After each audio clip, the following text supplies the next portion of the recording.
Bueno, pues casi voy a empezar avisándoos de que efectivamente se va a grabar el webinar para que las personas que no puedan conectarse pues puedan disfrutar en diferido y posteriormente. Seguro que todos estáis de acuerdo en que la maternidad, la paternidad, pues son experiencias transformadoras, con sus luces y con sus sombras, pues no es que solo arrasen con el pasado, sino que desafían el presente y, por supuesto, proyectan el futuro. Como decimos, la salud mental perinatal es un tema crucial y prepararnos como profesionales de la salud, pues consideramos que es una asignatura obligatoria. Quiero hacer unos pequeños apuntes para que veáis lo rico y lo variado que puede ser este tema y en todos los momentos que podemos apoyar el proceso. Por ejemplo, pues apostar por cuidar aspectos emocionales durante los procesos reproductivos, apostar por partos o cesáreas respetuosas libres de violencia obstétrica, pues por supuesto acompañar el duelo perinatal. Eh, También, y hay que seguir la línea de proponer programas en salud mental perinatal que incluyan la creación de unidades madre-bebé y, por supuesto, lo que más nos atañe hoy en día y lo que más nos duele probablemente es cuidar a los bebés más vulnerables por conflictos bélicos.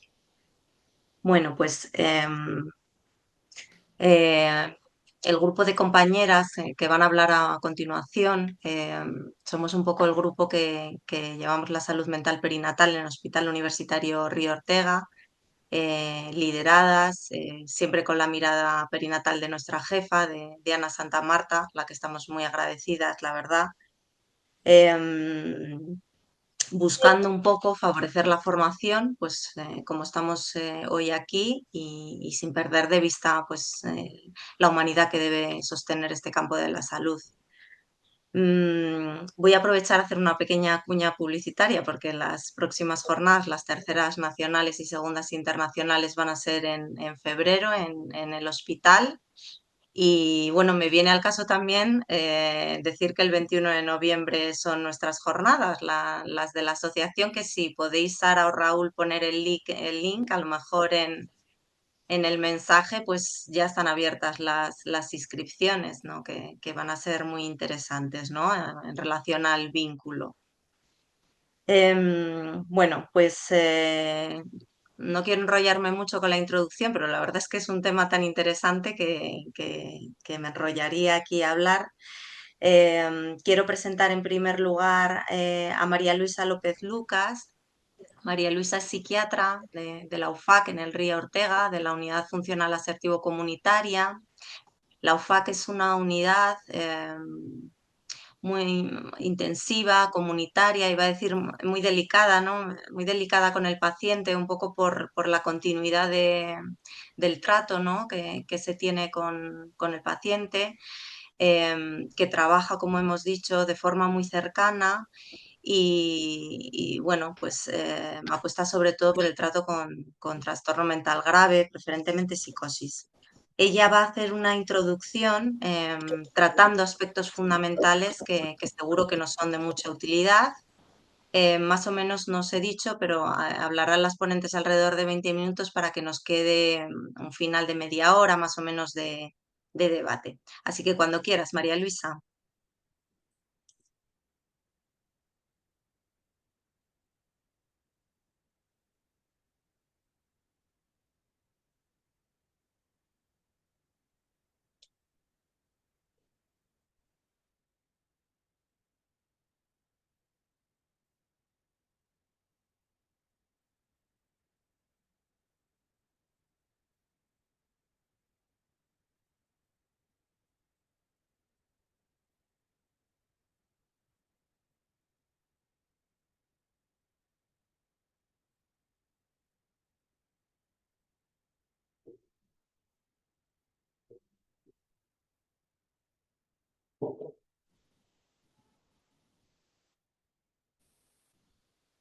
No sé si me oís.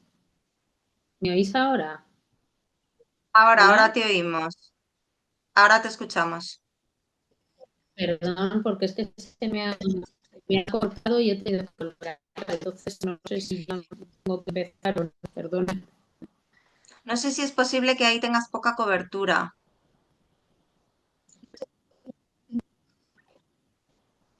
Pues igual, pues no lo sé, voy a la ventana por si acaso. No. Normalmente aquí suele ir bien, pero no lo sé.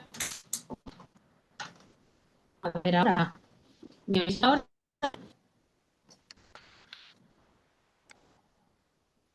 Hola. Se te oye un pelín entrecortada.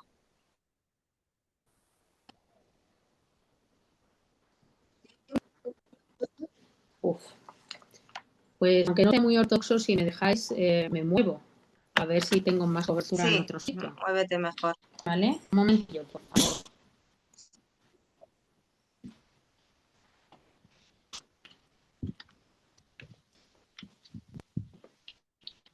Ahora mejor.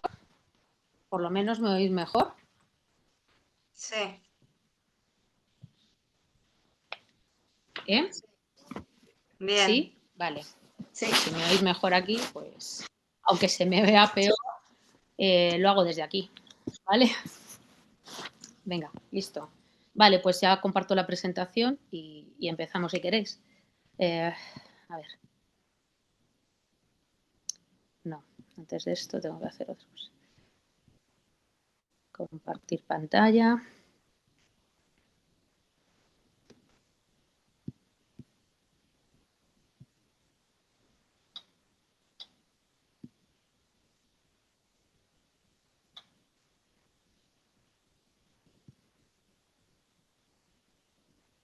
A ver.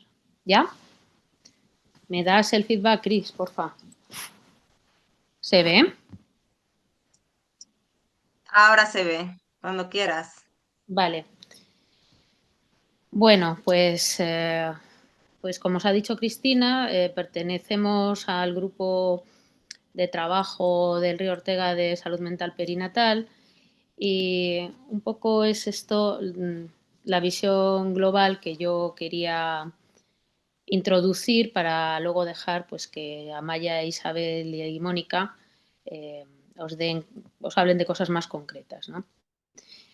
Voy a ir un poco rápido porque, bueno, pues hay mucho que decir y poco tiempo y, bueno, pues para unas pinceladas me parece que con esto igual tenemos bastante. Pero bueno, sí quería enmarcar un poco la historia de cuándo se empieza a interesar uno por la salud mental en las mujeres y más concretamente en el periodo del embarazo y del posparto, ¿no? La historia de las enfermedades mentales en el puerperio se remonta a la antigua Grecia con Hipócrates, quien describió alteraciones anímicas en el posparto, aunque no fue hasta el siglo XI cuando la doctora Trótula vinculó el útero con el cerebro y describió la depresión posparto como enfermedad. En los siglos XVIII y XIX se sistematizaron reportes de casos de locura puerperal con Jan Esquirol, realizando la primera descripción detallada de la psicosis puerperal en 1818, y Víctor Luis Marcé en 1856, que la caracterizó sistemáticamente y sugirió la influencia de cambios fisiológicos en el estado de ánimo. El concepto de psicosis puerperal se usó hasta 1969 para referirse a un episodio grave de enfermedad mental que ocurre después del parto, caracterizado por alucinaciones, delirios y estados de ánimo maníacos o depresivos extremos. En 1969, Bepit descubrió un tipo de depresión leve asociada al posparto. Entonces, la introducción un poco del tema es que tradicionalmente el embarazo y el parto y el posparto se han entendido como momentos de dicha y de felicidad, dada la circunstancia de la buena noticia de traer al mundo un bebé. Sin embargo, aunque en muchos casos o en la mayoría esto es así, se obvian también las molestias que implican para la mujer el embarazo, los miedos de todo tipo que aparecen durante el embarazo y ahora mismo antes, aunque luego bueno, os comento un poco de esto, ¿no? Las angustias, las dificultades a las que se va a tener que enfrentar una madre, una pareja, para ser padres, saber si lo va a hacer bien, si no lo va a hacer bien. Ya cuando nacen los niños pues, o las niñas, los bebés, pues no vamos a dejar de reconocer que hay incomodidades además de en el embarazo, pues en el puerperio y durante la crianza, y que se necesita un tiempo de adaptación de los padres al bebé y del bebé a los padres, ¿no? Eh, Esta romantización tradicional de la maternidad como que le hace la sociedad, que parece que es un periodo de felicidad plena, de disfrute y de ausencia de dificultades. Y como socialmente se entiende que esto debe ser así, pues se genera una especie de estigma para las mujeres, especialmente las mujeres, donde no se sienten de esta manera, ¿no? Eh, Hay muchas veces que nos dicen que el embarazo es el mejor estado de una mujer y probablemente para muchas sea así o para algunas, pero yo creo que en general las mujeres podemos tener momentos mucho mejores que cuando estamos embarazadas, porque para empezar pues no tenemos náuseas, ni sueño a todas horas, ni vomitamos como si no hubiera un mañana. Entonces, bueno, pues aunque solo sea eso, eh, esto nos lleva a tener momentos mejores que no están contemplados. Este concepto de color, de maternidad color de rosa y de que está feo decir que no te encuentras bien, hace que muchas mujeres guarden silencio y lleven y oculten pues todos estos problemas, miedos, temores, malestares eh, que tienen y pues sus precauciones, sus dudas acerca de si serán buenas madres o no tan buenas, o si el parto estará bien, mal o regular, o lo que sea. Entonces, esto genera ansiedad en estas mujeres con mucha frecuencia y parece que el silencio hace que parezca que estas cuestiones de ansiedad, de ánimo triste, si te pasan cosas durante el embarazo o antes incluso, pues que pareciera que los problemas de salud mental en esta época son poco frecuentes. Y sin embargo, y como son poco frecuentes, pues parece que no hace falta que haya una atención específica a la salud mental en este proceso, que haya un infradiagnóstico y por lo tanto un infratratamiento de los problemas de salud mental del índole que sea, de la índole que sea en cualquiera de estos tramos, o sea, en este tramo de salud mental perinatal. ¿A qué llamamos salud mental perinatal? Tradicionalmente la salud mental perinatal se ha tratado como el periodo perinatal en salud mental, para ser más exactos, el periodo que abarcaba desde que una mujer se quedaba embarazada hasta el primer año de vida del bebé. Sin embargo, pues creo que ahora mismo podemos tener en cuenta algunas cosas que yo creo que son muy importantes y son las siguientes.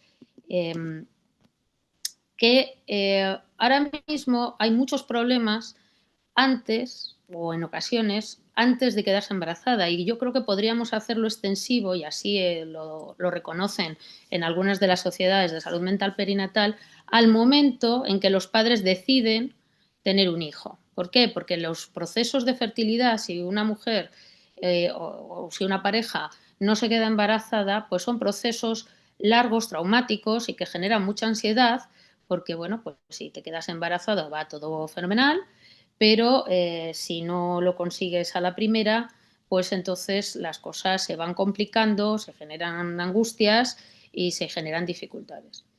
La enfermedad mental perinatal afecta hasta el 27% de las madres primerizas o futuras madres y abarca una amplia variedad de trastornos.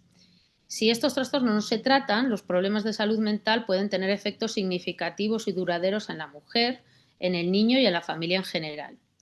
Los servicios especializados ofrecen atención y tratamiento a mujeres con necesidades complejas, apoyan la relación madre-padre-bebé y brindan consejos para planificar un embarazo.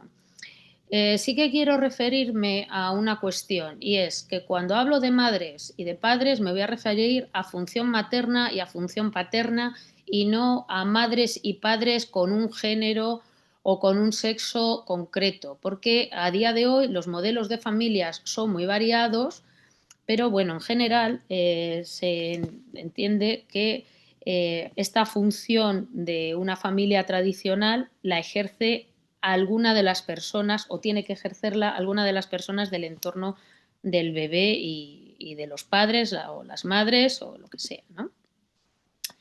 Bueno, ¿qué es ser padre y qué es ser bebé? Esto creo que es importante porque el primer momento es decidir ser padres. Decidir ser padres en una pareja es un momento crítico que implica avanzar hacia un nuevo estado en la relación.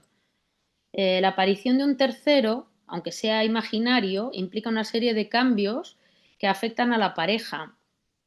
Se produce un cambio en la autopercepción y también muchas veces momentos regresivos, ¿no? Es esto que os decía yo de que, bueno, pues que eh, cuando, cuando una pareja decide ser padres, la fertilidad es adecuada, no se tarda mucho, pues todo va miel sobre hojuelas. Pero si la fertilidad ya empieza a complicarse y se tarda más de la cuenta, pues aparecen las inseguridades de si serviré para esto, no valgo, es por mi culpa, los temores a no poderlo conseguir, la sensación de incapacidad.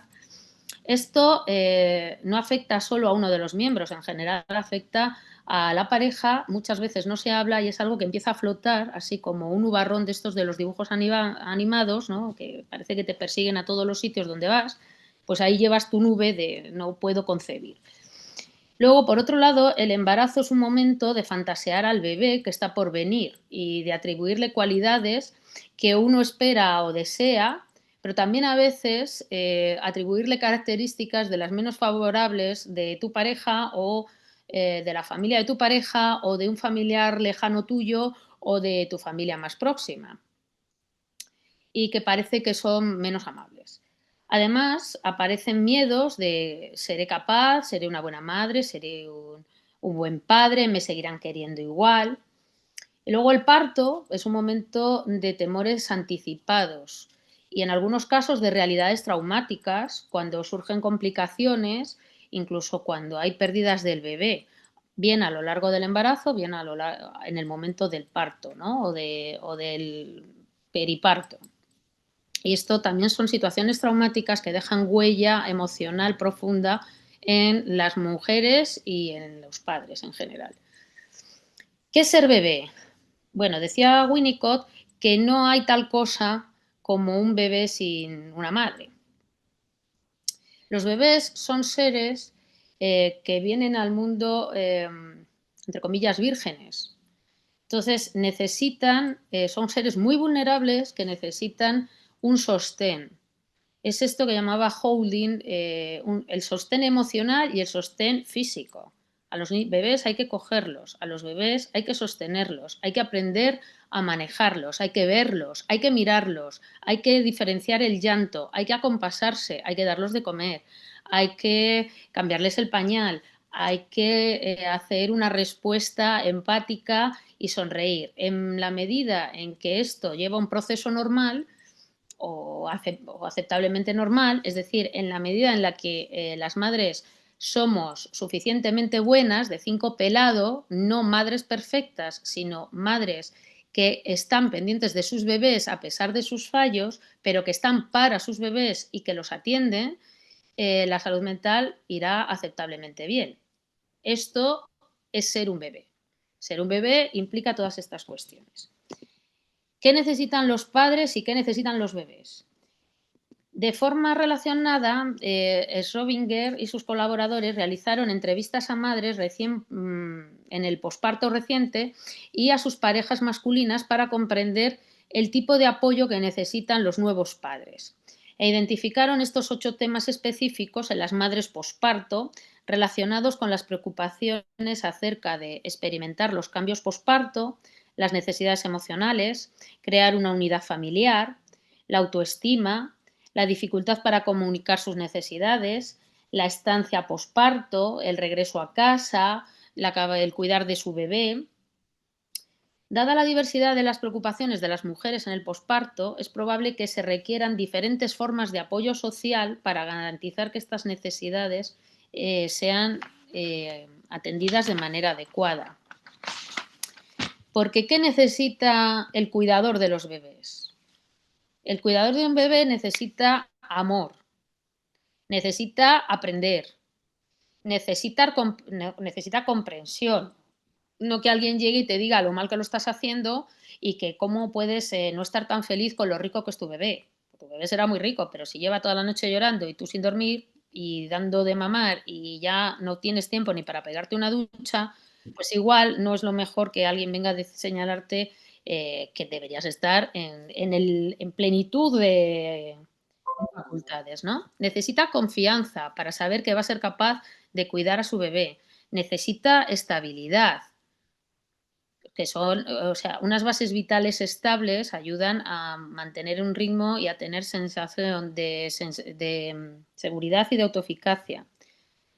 Necesitan flexibilidad, es decir, ir adaptándose a los cambios que te van viniendo constantemente, porque es que vienen hasta desde, para empezar, ya no del sueño, la habitación, todas estas cosas, el carrito, la silla, el coche.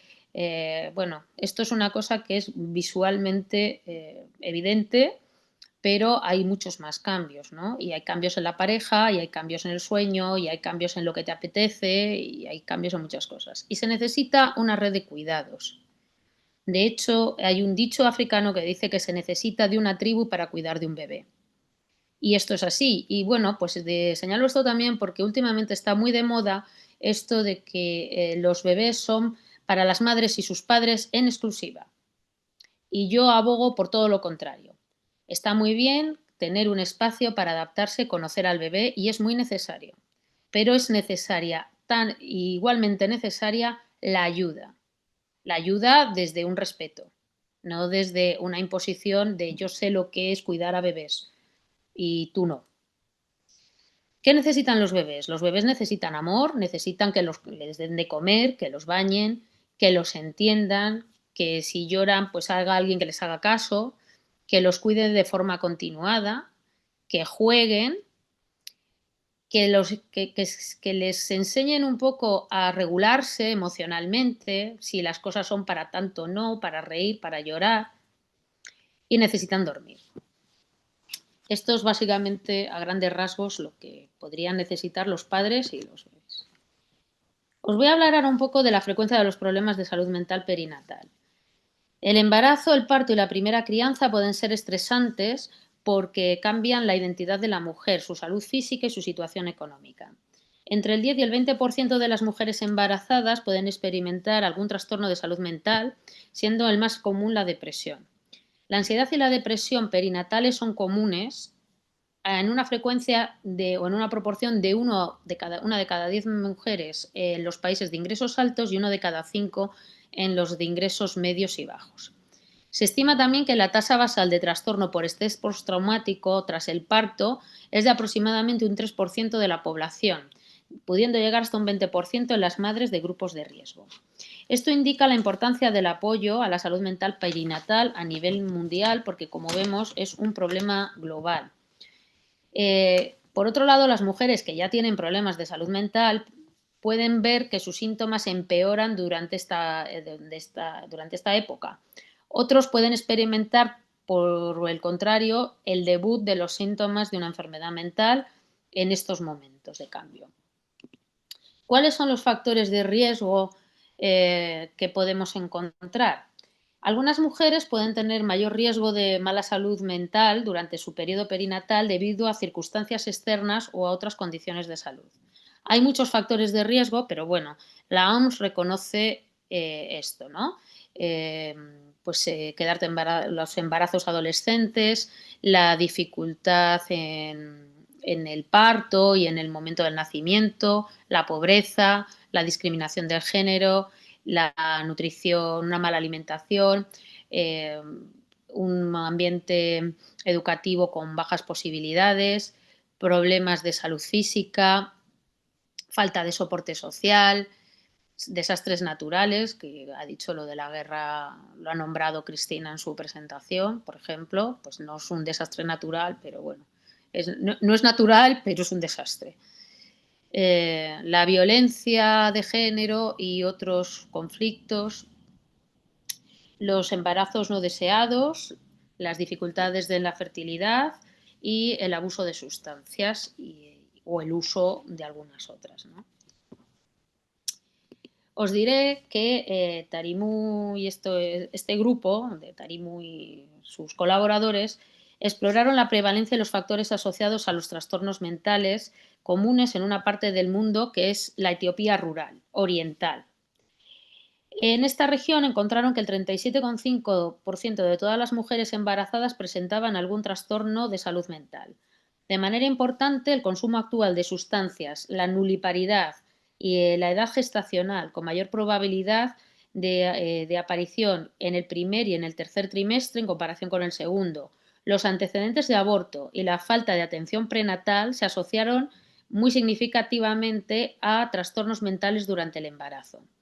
Este estudio resalta la importancia de los programas de cribado regular de salud mental materna, especialmente en comunidades rurales y de bajos ingresos, y recomienda integrar estos cribados en las visitas rutinarias de las mujeres a las consultas de ginecología o fundamentalmente de ginecología y de atención primaria.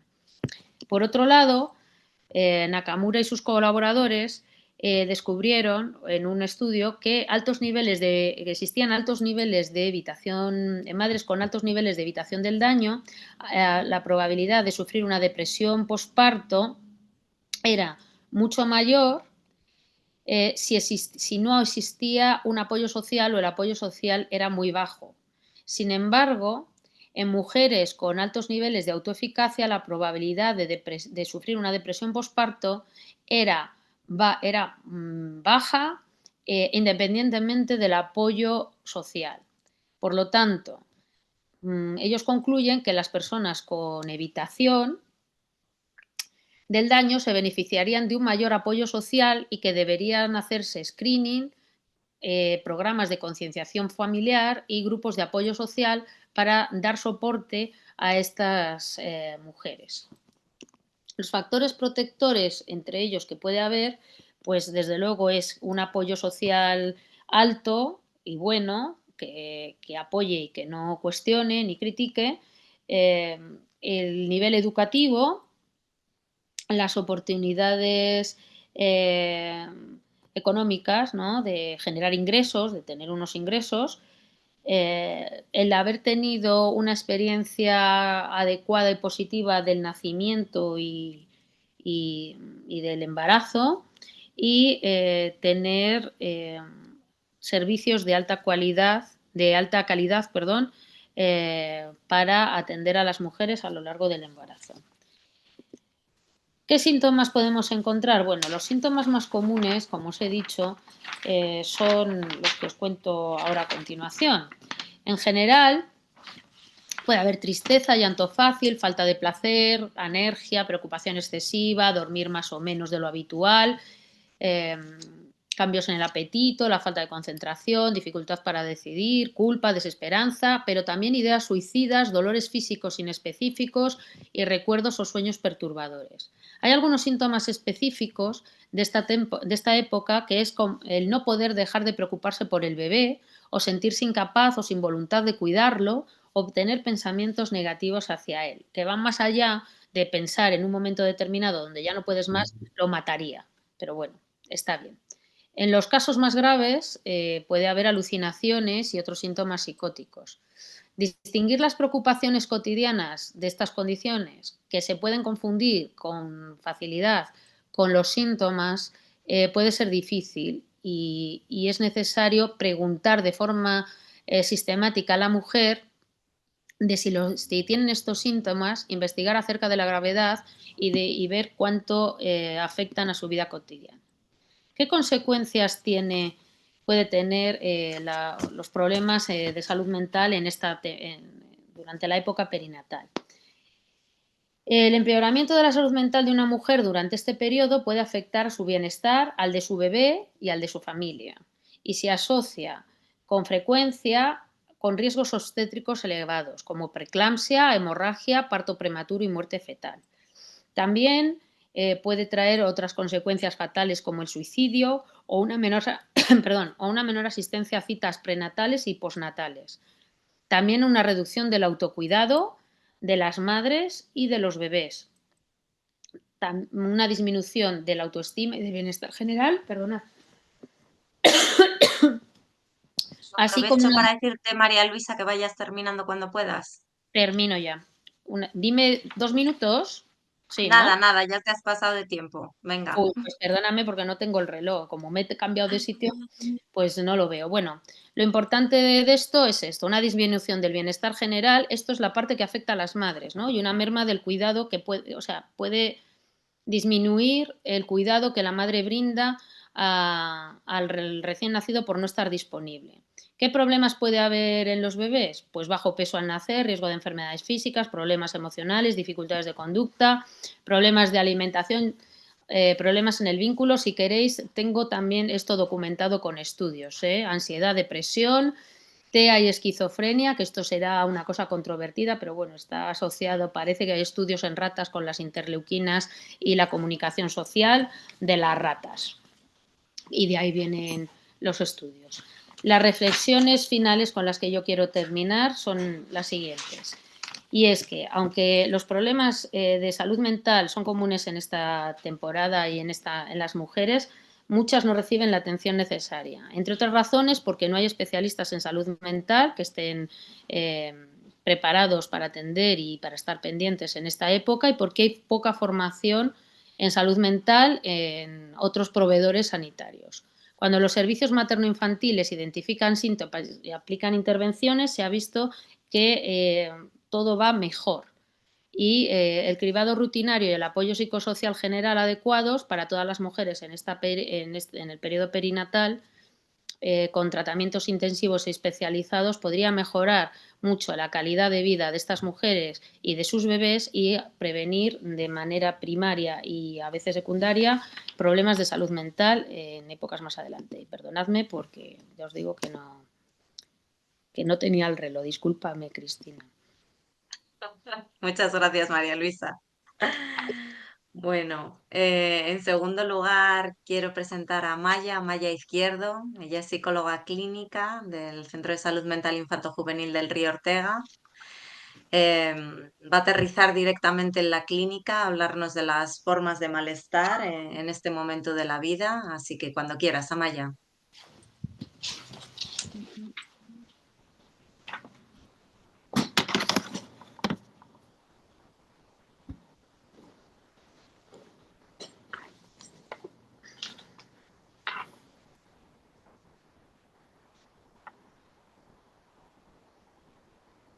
Buenas tardes a todos. Y bueno, agradezco a la doctora López Lucas que me ha dado bastante entradilla, entonces voy a intentar ser breve y, y rápida porque, bueno, pues en muchos aspectos yo creo que vamos a poder ir avanzando, ¿no? En función de lo que ha ido adelantando. Brevemente, pues plantear es una pequeña introducción y yo sí que quería, bueno, decía Cristina que íbamos a pasar como del malestar, o sea, de la clínica, pero yo sí que quería empezar pensando en ese malestar hasta lo que es un continuum a la sintomatología ya más clínica o, bueno, o trastornos pues más francos.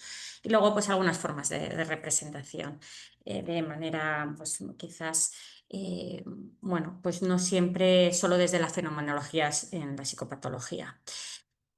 Esto, bueno, pues lo ha podido ir comentando, ¿no? Que ya antes no podemos pensar solamente en el posparto y que además, pues eso es una etapa fundamental en el desarrollo, en el que esa interacción de factores biológicos y constitucionales que no podemos obviar van a ser fundamentales a la hora, ¿no? De introducir pues esas primeras regulaciones, ¿no? Y esas primeras vivencias que cuando se van conformando, ¿no? A lo largo del tiempo pues van a poder influir incluso de forma pues más estructural, ¿no? Con la epigenética. Entonces, bueno, pues no vamos a ser deterministas, no es biología, esto ya es algo que tenemos superado, pero que tenemos que tener muy en cuenta, ¿no? Que tenemos que cuidar el ambiente, que es además desde donde más vamos a poder transformar y trabajar sin perder de vista toda la parte biológica. Esto, bueno, pues ya lo planteaba Bowlby, ¿no? Desde el principio con sus modelos operativos y luego, pues, Patti Critende, ¿no? En su modelo maduracional, en el que plantea que no solamente aspectos relacionales y emocionales, sino que van a afectar también en toda la parte del procesamiento de información a nivel, pues, de percepción, de memoria, de afectos, conducta. Luego, bueno, pues Peter Fon allí lo ha ido planteando bueno, y finalmente pues va a constituir la base del sistema de apego que en muchos casos sabemos, ¿no? que va a ser definitorio pues, en trastornos bueno, pues más estructurales, como decíamos, como pueden ser a nivel de personalidad, trastornos de personalidad. Las cifras no son baladís, 40% según la OMS de bueno, madres que en países desarrollados, que esto es algo que es bastante importante, ¿no? El tema de la transculturalidad, presentan algún tipo de trastorno mental después del parto, pero ya hay la psicopatología previa y en España pues estudios, este es del 2022, pero recientes también de los mismos autores hablaban de estas cifras, ¿no? 14,8 y bueno, que se van manteniendo y que aunque es verdad que la heterogeneidad hace que haya una horquilla importante, pero bueno, que nos estamos moviendo más o menos en estas cifras que desde luego son para tener en cuenta. No solamente podemos pensar, ¿no? en psicopatología y en la clínica, sino tenemos que pensar desde como profesionales en qué podemos hacer en la prevención y en la promoción de salud mental, porque sabemos que es uno de los mayores colchones para los papás, para la mamá y para el bebé. Entonces, yo creo que es nuestra labor también trabajar de manera comunitaria en aspectos preventivos y de promoción de la salud mental. Desde luego, está, bueno, ya lo ha dicho la doctora López Lucas, la depresión perinatal, ¿no? La función, los aspectos, ¿no? Y lo que como determina muchas veces en estos afectos negativos, pero también yo creo que no podemos ser deterministas, ¿no? Y que es algo bastante complejo y sobre todo porque a veces también aparece como un efecto culpabilizador. Yo sobre todo me encuentro en la clínica cuando pues madres o padres que no pudieron pedir ayuda en ese momento, ¿no? Y que ya lo ven y hoy mismo, ¿no? Me decía, esto fue por esto, ¿no? Que realmente yo influía de esta manera, ¿no? En estos primeros momentos, pues no hay nada determinante, es mucho más complejo. Pero sí que si podemos actuar en esos momentos y promover y prevenir que haya aspectos, pues por ejemplo, vinculares, que luego nos encontramos muchos, pues ahorramos muchísimo sufrimiento y malestar, que es un poco a lo que venía a contar en tanto en los padres como en los bebés, aparte de todos los efectos negativos. Bueno, a ver, también hemos comentado esto, bueno, daría para solo una sesión, ¿no? A nivel de desarrollo y de neurodesarrollo, cómo influye. Y esto hay muchísimos estudios muy frecuentes, muy recientes que apuntan en esta línea. Yo creo que como profesionales de la salud mental es muy importante preguntar sobre ello y preguntar sobre de manera específica, no solamente los que nos dedicamos a infancia y adolescencia, en la anamnesis por el embarazo, el parto, incluso a preconcepción, cuando se empezó a pensar en tener un bebé, porque realmente es algo que luego cuando preguntas de manera específica, empiezan a aparecer aspectos relacionales que luego van a ser fundamentales, ¿no? Y que muchas veces no habían parado a pensar ni a pensarse desde ese punto de vista y de cómo, bueno, pues apareció muchísimo sufrimiento. pues en ese momento mi padre se estaba muriendo, no sabía si estar allí o estaba aquí, la soledad en la pareja, ¿no? El que muchas veces no es el niño fantaseado o el niño en el que uno había pensado y que aparecen dificultades, porque hablamos muchas veces de cuando nace un niño sano, pero ¿qué ocurre cuando hay niños que tienen dificultades o cuando el del propio proceso del embarazo o en el parto aparecen bueno, pues, aspectos sobrevenidos que no se habían pensado, que no se habían tenido en cuenta? Por eso es muy importante el preguntar sobre ello específicamente y muchas veces pensar, ¿no? ¿Qué ocurrió ahí? ¿Por qué se silenció? ¿Por qué no se tuvo en cuenta? Y luego, bueno, pues cómo influye en esto en el vínculo posterior. Hablando del malestar, bueno, pues yo quería así que poner el foco en ese maternity blues o baby blues, que es tan conocido, pero que es muy poco tenido en cuenta. Bueno, pues el bajo estado de ánimo, síntomas depresivos leves, transitorios y autolimitados, que es una diferencia fundamental en los primeros días. Hay bastante poco consenso sobre el tiempo, ¿no? que supone, y por eso también muchas veces los estudios se complican, ¿no? En este, por ejemplo, hablaban desde un 13% al 76%, con lo cual, bueno, parece que ese 39 podría ser un rango, ¿no? Que se puede considerar, pero desde luego lo que sí que es importante es poder validar y poder preguntar sobre ello, ¿no? En qué estás sintiendo, porque ahí aparece muchas veces pues culpa o situación de qué me está pasando, de confusión, no soy suficientemente buena porque me encuentro así, negación de emociones o evitación experiencial que va a dificultar bueno, pues el propio desarrollo, ¿no? De estos momentos tan delicados como es las primeras interacciones tras el parto y las primeras semanas. Y es importante, ¿no? No psicopatologizar, pero sí poder brindar el apoyo psicológico adecuado.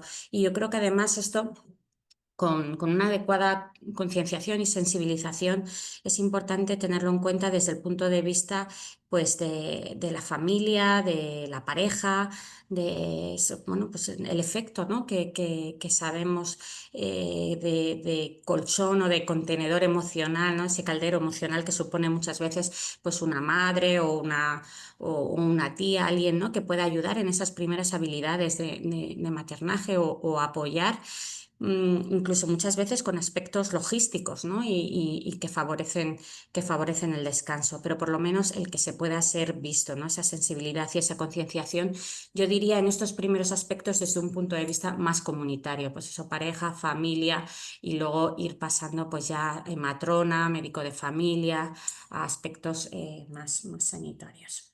Sí que me gustaría diferenciar en esto, ¿no? Esto que estábamos hablando aquí en el malestar, con lo que es el blues y la depresión postparto, que es mucho menos común, que, bueno, pues que no es en esos primeros días justo, sino que puede ser hasta un año después del parto, en esta etapa perinatal que estábamos hablando, por su propia definición, más de 2 semanas, casi toda la parte del día, durante todos los días, y es ya una tristeza persistente, una pérdida de interés o placer, mientras que en los síntomas principales en el blues pues son la labilidad emocional, el llanto fácil, la irritabilidad y la ansiedad, mientras que en la depresión, bueno, pues muchas veces van a aparecer más ideas de daño y una mayor gravedad sintomática.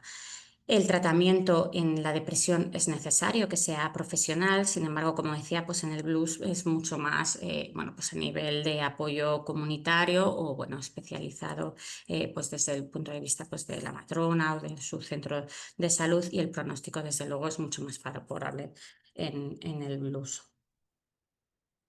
Yo creo que esto está muy ratificado y evidenciado, la necesidad de preguntar sobre ello, de hacer cribados, ya en el 2014 la guía NICE, en 2016 la última en la Canadian Network for Mood Anxiety Treatment del 2024 habla de ello ya de manera contundente. Es muy importante que en el embarazo, a lo largo de los diferentes trimestres y en el posparto, se vaya preguntando sobre aspectos que tienen que ver con la salud mental.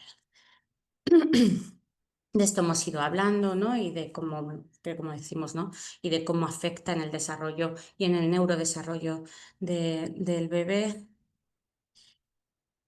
Y cómo en esas primeras interacciones, ¿no? Que comentaba también María Luisa, pues afecta, ¿no? En esas imágenes especulares, ¿no? Toda esa parte de regulación, ese encontrarse a sí mismo en el otro, en la función reflexiva, ¿no? Pues a través del holding o el handling, bueno, pues hablamos de esa función reflexiva, esos momentos, ¿no? De verte a ti mismo, de superación, de separación e individuación, y también muy importante en el sentimiento, la representación que tienen los padres sobre sí mismos como padres, ¿no? Y cómo es su influencia, ¿no? Un padre que no se está sintiendo bien, una madre que no se está sintiendo suficientemente buena, va a hacer muchas veces pues determinadas conductas pues de evitación o de sobreprotección por la culpa que no van a desarrollar esa crianza. A mí me decía una madre con una sobreprotección y con mucho miedo, dices que no estoy disfrutando de la crianza, es que no puedo vivir con miedo, estoy criando desde el miedo, ¿no? Y además dice, y lo peor es que me hace sentir muy culpable porque sé que esto pues no está haciendo bien a mi hija. Entonces, bueno, pues efectivamente estas crianzas tan desde el sufrimiento y desde la angustia, pues no es bueno para, desde luego, ni para la madre ni para el niño, el bebé en este caso, el niño posterior, el niño posterior. Bueno, hablábamos del malestar, de ese baby blues que es propio, ¿no? También con un componente hormonal muy importante y biológico. Y sí que me gustaría pensar, ver de manera más específica si existe una entidad nosológica en la depresión perinatal o posparto. Realmente, muchas veces es depresión postparto si ha ocurrido después del parto, ¿no? Pero ya hay bastantes estudios en el bueno, pues que avalan que realmente tiene unas características diferenciales y que hay que tenerlas en cuenta, ¿no? Este de NACIC del 2024 hace una revisión bastante rigurosa, ¿no? Y con un metaanálisis sobre pues, estas diferencias entre el trastorno depresivo mayor y la depresión periparto. Sobre todo, quiero decir cosas porque puedan ser un poco prácticas y que tengamos en cuenta. En la depresión periparto va a aparecer muchísimo más pues síntomas de ansiedad, de irritabilidad, de pensamientos obsesivos, síntomas psicomotores. Vamos a tener una mayor comorbilidad somática. Entonces, que no se nos pase, porque muchas veces no son detectados, ¿no? O aparecen como equivalentes, pero bueno, pues no son adecuadamente tratados. La prevalencia pues desde luego tiene una prevalencia que tiene mayor modulación transcultural y mientras que en la Amaya, depresión... perdona, Sí, ¿puedes ampliar la diapositiva? Si das clic ahí ampliar para que se vea completo. ahí, ¿se ve bien? ¿Se ve bien ahí? Ahora se ve, sí. Sí, sí, que es que a lo mejor es... Aprovecho para decirte que te quedan unos minutillos, ¿vale? Ay, Tres no me digas. minutillos. Bueno, vale, el riesgo suicida es menor. Bueno, quiero decir que hay aspectos que son, bueno, que tienen una entidad en sí misma y que no es solamente porque ha ocurrido después del parto, porque a la hora de la evaluación o del tratamiento, de la orientación, va a ser, va a ser diferente. No me voy a parar mucho entonces en los aspectos de riesgo. Y sí que es importante, como decíamos, ¿no? Otro de la clínica que va a aparecer de manera frecuente va a ser la ansiedad. Se incrementan las preocupaciones recurrentes y obsesivas, miedos a dañar al bebé, que puedo hacer esto, puedo comer. Aparece como una inseguridad, porque hay una responsabilidad, ¿no? Estoy gestando, voy a dar vida a otra persona, y eso muchas veces en determinadas estructuras de personalidad o determinadas personas, bueno, pues con mayor perfeccionismo, necesidad de control, pues va a hacer que se incremente incluso a veces de manera clínicamente relevante. Cambiará mi cuerpo, vamos a pensar en personas que hayan tenido dificultades con trastornos de conducta alimentaria, miedos o inseguridades con respecto a la lactancia, problemas derivados de la deprivación de sueño, que en sí mismo pues ya dificulta, aspectos cognitivos, la dificultad para concentrarse, el poder salir, el no poder salir de casa por miedo, ¿no? Pensamos mucho que lo hemos visto en la clínica, los niños post pandemia, que han estado muchas veces pues con muchas dificultades de socialización porque no salían, o el de no dejar al niño con lo que supone muchas veces de apoyo, pues en unos padres, en la propia pareja, porque nadie lo va a hacer suficientemente bien, o me da culpa si me voy en un momento dado a dar un paseo.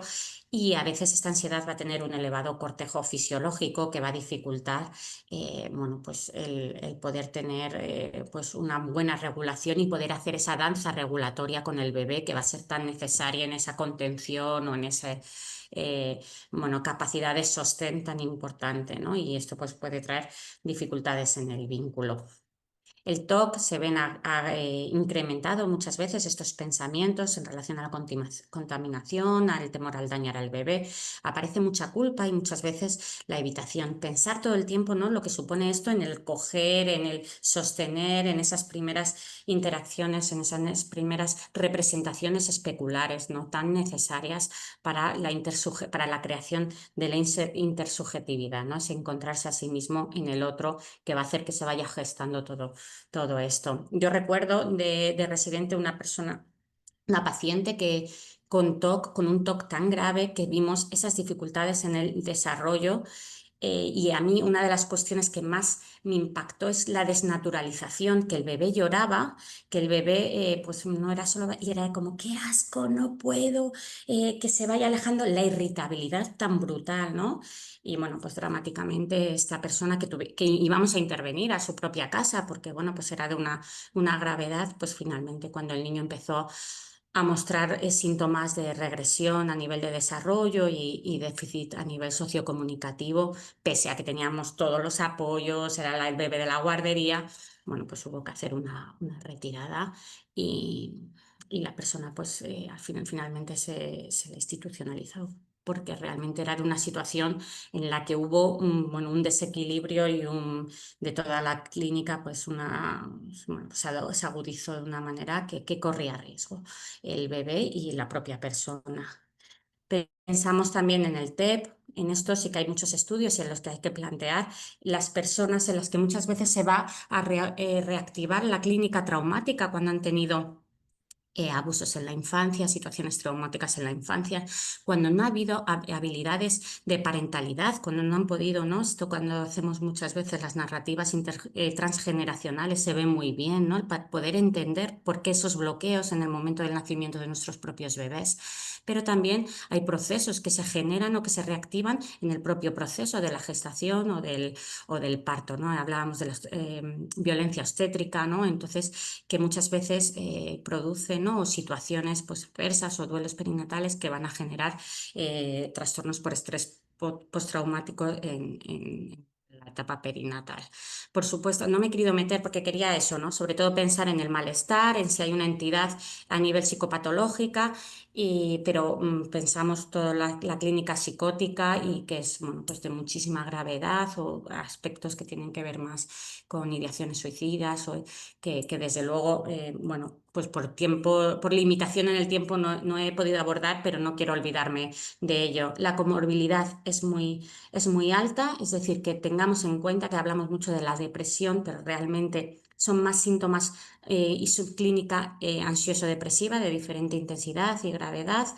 El segundo trimestre parece que es que muchas veces estos medianones, ¿no? Digo, no son tenidos el primer trimestre y el último por las características, pero parece que el segundo trimestre es, en este estudio muy reciente, pues aparece donde hay mayor clínica y desde luego la comorbilidad es muy alta. Ojo, esto lo abordará después Mónica Bellón, los equivalentes depresivos en los padres, que va a hacer que muchas veces pues haya mucha soledad en la pareja y cómo influye esto en la interacción con la madre y con el bebé. Y bueno, algunas representaciones ya por ir terminando quería presentar, ¿no? Frida sufrió varios abortos espontáneos debido a las secuelas del grave accidente que todos conocemos, ¿no? En su juventud. En 1932, estando en Detroit junto a Diego Rivera, pues sufrió un aborto y dentro de un embarazo que era muy deseado. Y aquí, bueno, pues aparecen esos elementos. Aparece Frida en una cama, ¿no? como de acero y ahí aparece la sangre, cómo va goteando. Esa orquídea que le había regalado Diego, ¿no? Como fruto también un poco de la plenitud en la pareja y que se queda marchita. El feto es un bebé macrósamo, ¿no? Como muy, muy, muy grande, casi más grande que Frida. Esas cuerdas rojas como, bueno, pues cordones umbilicales. La pelvis como recordatorio de las lesiones óseas, también todos los aspectos de instrumentalización. Bueno, de alguna forma sí que quería plantear que no es solo un autorretrato de ese dolor físico y emocional de Frida, sino pues también una denuncia en esa época de la velada, lo silenciado que está todo el sufrimiento en la etapa perinatal y en la experiencia en este caso del aborto y una maternidad frustrada. La obra, pues eso, mezcla esa parte como más intimista, pero también con la parte médica, simbólica y mostrando pues sin filtros la crudeza del sufrimiento y de esta vivencia que muy poquitas mujeres hablaban en público. Y nada, para terminar, pues también otras formas. Alanis Morissette habla de su depresión posparto y en A Blaze, pues habla de, bueno, pues cómo muchas veces el te tienes que sobrevenir, el tienes que aprender a querer a unos hijos después de tanto sufrimiento. Björk, más desde, bueno, pues de una forma muy diferente, ¿no? Con su música, pues habla de esas ambivalencias, ¿no? De las madres en las que, bueno, muchas veces también tienen que perder su representación y su forma, en esos roles, ¿no? Hay una transformación en los roles. Y en el cine pues tenemos muchísimas muestras, ¿no? La maternal, que son unas niñas adolescentes y cómo es precisamente ese cambio de roles, esas ambivalencias y todas esas emociones de el no haber sido muchas veces, ¿no? Criadas desde una maternidad conscientes o los embarazos no planificados. Cinco lobitos, también habla de la soledad en la crianza. Bueno, Tully habla pues también de estos momentos, ¿no? En los que la pérdida de apoyo, y eso es muy importante, ¿no? Y en este caso, el cómo la cuidadora, pues no solamente en la película aparece, no solo cuida al bebé, sino que también la cuida a ella, ¿no? Y esto pues muchas veces, ¿no? Esas figuras de salus, ¿no? Y de apoyo. Y bueno, Huellas es una película como muy intimista, muy desde lo sensorial, en el que habla de toda la parte del parto y que, bueno, pues cualquiera de ellas os animo a un acercamiento a la etapa perinatal desde, desde la, bueno, pues desde la salud mental. Entonces, simplemente para llevarnos a casa, pues eso, que pasa como desde el malestar leve y transitorio, que es normal y suele resolverse en unas cuantas semanas, pero que cuando son los síntomas persistentes, intensos y que interfieren en la vida diaria, pues que es muy importante pues buscar ayuda especializada. Bueno, pues algunas de las cosas que hemos ido hablando, es muy importante bueno, pues ver el contexto social y apoyarnos en ellos y que la evaluación deba ser integral. Desde la Alianza de Conecta Perinatal Internacional, de la que formo parte, pues muchas veces hablamos de que cosas muy sencillitas, como puede ser una psicoeducación, que haya un cartelito en el que planteen, ¿no? Lo que es normal, pues sabemos que ayuda y que por lo menos es un paso para que, por ejemplo, alguien pueda hablar con su pediatra o con su médico de familia, es decir, poner en palabras algo que ellos puedan estar sintiendo en esa confusión. Y el efecto es desde luego de seguir montando tribu, ¿no? Que decíamos porque es fundamental. Muchas gracias. Muchas gracias, Amaya. Muchísimas He ido ya gracias. ahí un poco volada al final, pero bueno. Muy interesante. Bueno, en tercer lugar, quiero presentaros a Mónica Bellón Calvo. Ella también es psicóloga infanto-juvenil en el Hospital Universitario Río Ortega. Ha sido desde el inicio nuestro motor, el motor del grupo de trabajo en salud mental perinatal. Yo estoy personalmente muy agradecida y quería decírtelo ya aquí. Y bueno, pues ella nos va a hablar de los padres, de paternidad y parentalidad, así que cuando quieras, Mónica. Bueno, pues buenas tardes y muchas gracias, Cristina, y encantada de seguir ahí tirando del grupo, que bueno, no tiro del grupo, tiramos todas del grupo, ¿no? Pero pues poco a poco vamos dando pequeños pasos para mejorar la salud mental perinatal en todo lo que podemos, ¿no? Bueno, Y yo compartir, dejo de compartir. vale.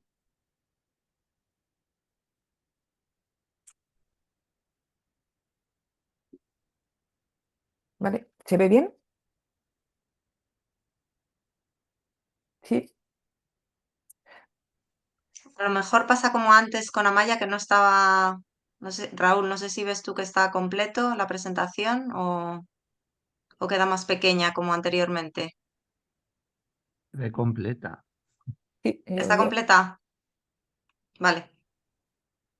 Bueno, pues en este espacio de salud mental perinatal hemos querido reservar una de las charlas para el padre, para la salud mental perinatal en el padre, porque si la salud mental perinatal en general es algo olvidado, poco tratado, poco atendido, aún lo es más la salud mental perinatal paterna. La maternidad y la paternidad nos revelan asuntos desconocidos hasta ese entonces de nosotros mismos. Eso todos los que somos madres o padres lo sabemos. Eh, a ver, ¿qué me pasa siempre? Que se me pone encima la parte de las imágenes y no leo bien. Mm, mm, vale, ya está. No, me va a perdonar. Bueno, habla un padre en una novela de Pedro Mairal. Vos sabéis que lo adoro a mi hijo, lo quiero más que a nadie en el mundo, pero a veces me agota, no tanto él, sino mi constante preocupación por él. Es horrendo pensarlo, pero se me llenó la vida con un miedo que antes no tenía. Es una nueva fragilidad, un lado vulnerable que no conocía.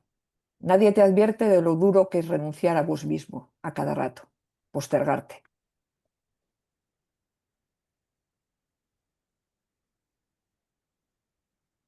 El acceso a la paternidad, el construirse como padre, supone, como hemos dicho, igual que hablábamos antes de la madre, un nuevo rol, supone para Máximo Peña en su libro Paternidad, aquí y ahora, un viaje iniciático del que no regresas idéntico a como eras antes de partir, un rito de paso. La paternidad, dice Máximo Peña, no se acaba nunca, solo se transforma. Una vez adquirida la condición de padre, no se pierde jamás. Dice también en su libro Máximo Peña, ¿cuándo comenzamos a ser padres? Al recibir la noticia, en algún momento del embarazo, después del nacimiento del bebé, o somos padres desde mucho antes, al surgir en nosotros el deseo, desde la primera vez que lo imaginamos. Habla también Máximo Peña de que para los hombres, para el hombre que se convierte en padre, bueno, pues dice que está en pañales y es verdad, ¿no? Que, que muchos, ¿no? Dice él, nos convertimos en padres sin saber qué hacer, cuál es nuestra función, qué rol debemos asumir. Nadie nos ha dicho nada de cómo se hace y tampoco nos hemos preocupado por saberlo. Por razones culturales a veces ni hemos tenido a un bebé en brazos antes de tener a nuestro hijo. No sabemos qué rol debemos asumir y en estas circunstancias lo normal es equivocarse muchas veces. La mayoría de los hombres, dice Peña, arriban a la paternidad sin ninguna instrucción previa. También Javier de Domingo, que lo tendremos en uno de los talleres de nuestras jornadas de febrero, habla de la transición paternal bueno, un poco pide que es muy importante ese espacio de respeto para el hombre para que pueda aprender. Y también que la principal tarea, dice Javier Domingo, del padre en la crianza es situarse, entender e interiorizar el nuevo cargo y saber ubicarse, reconociendo el lugar del bebé y de la madre para convertirse en un aliado de la diada. El acceso a la paternidad, igual que el acceso a la maternidad, supone una crisis de identidad y un montón de cambios. Cambios en uno mismo, como estábamos diciendo, cambios en la pareja, se pasa de ser dos a ser tres. También en recientes estudios se ha determinado que existen cambios hormonales en el hombre desde el embarazo, sobre todo si conviven con la pareja. Hay un aumento de la oxitocina, hay un aumento de la prolactina, hay una disminución de la testosterona y todos estos cambios hormonales, también cambios neuroanatómicos se dan, favorecerían la creación de vínculos, una respuesta más sensible al llanto del bebé, disminuirían la agresividad. El acceso a la paternidad, el construirse como padre, como madre, se puede considerar la marentalidad y la parentalidad, siguiendo a Jorge Tizón, como objetos internos que van cambiando de un momento a otro, dependiendo de las culturas, dependiendo de las épocas. Y tiene que ver con imágenes, muchas veces inconscientes, con deseos, con mandatos internos de lo que es ser buen o mal padre o buena o mala madre. Quería por eso hablar, como en la vivencia de la paternidad, influyen factores personales, ¿no? Como del propio hombre, influyen factores situacionales de cómo es en ese momento la relación de pareja, cómo ha sido el embarazo o está siendo el embarazo, cómo es la situación en ese momento, ¿no? de acceso a la paternidad. Pero también influyen muchos factores sociales y culturales. Y todos estaremos de acuerdo en que ya desde hace unos años hay un nuevo modelo de padre. Lo que se espera hoy de la figura del padre es muy diferente a lo que se esperaba y entendía en generaciones previas. Los cambios sociales y económicos han traído consigo dinámicas familiares diferentes. Del padre proveedor y distante emocionalmente, o al menos poco presente, de épocas anteriores, centrado en lo material, se ha pasado a un padre más cercano, más presente desde las primeras etapas, también la etapa perinatal. Antes el padre en general en la etapa perinatal apenas existía, aparecía como después, y tampoco la parte emocional era como estaba incluida en el rol de padre en general, ¿no? Entonces, bueno, era como que tampoco hacía falta saber mucho de emociones para ser padre realmente. Podemos también pensar, y ahí está, ahora leeré algún texto, ¿no? de este libro tan espléndido de Recalcati, que se llama El complejo de Telémaco. Podemos pensar que en la sociedad actual falta alguien que cumpla la función paterna, de triangulación, de ley. Hablaba antes en María Luisa de función materna y función paterna. Eh, Parece, ¿no? Podemos pensar en muchas situaciones de la clínica o en general de la sociedad que nadie quiere poner el cascabel al gato, que es como que la función paterna es como un poco como más desagradable, lo de frustrar, lo de poner unos límites, lo de rebajar la omnipotencia y como que el padre va ha adquirido también una parte de las funciones maternas, de cuidado, y eso está muy bien, pero a ver quién ejerce las funciones paternas, ¿no? Y también podemos ver en la clínica a veces que no hay una verdadera triangulación, hay como dos relaciones duales superpuestas, ¿no? del niño con la madre por una parte y del niño con el padre por otra, pero no hay una verdadera triangulación y hay una importante dificultad para frustrar. Lo explica, como os decía muy bien, Recalcati en su libro El complejo de Telémaco. eh, Él nos habla de que la autoridad simbólica del padre ha perdido peso, se ha eclipsado y ha llegado irremisiblemente a su ocaso.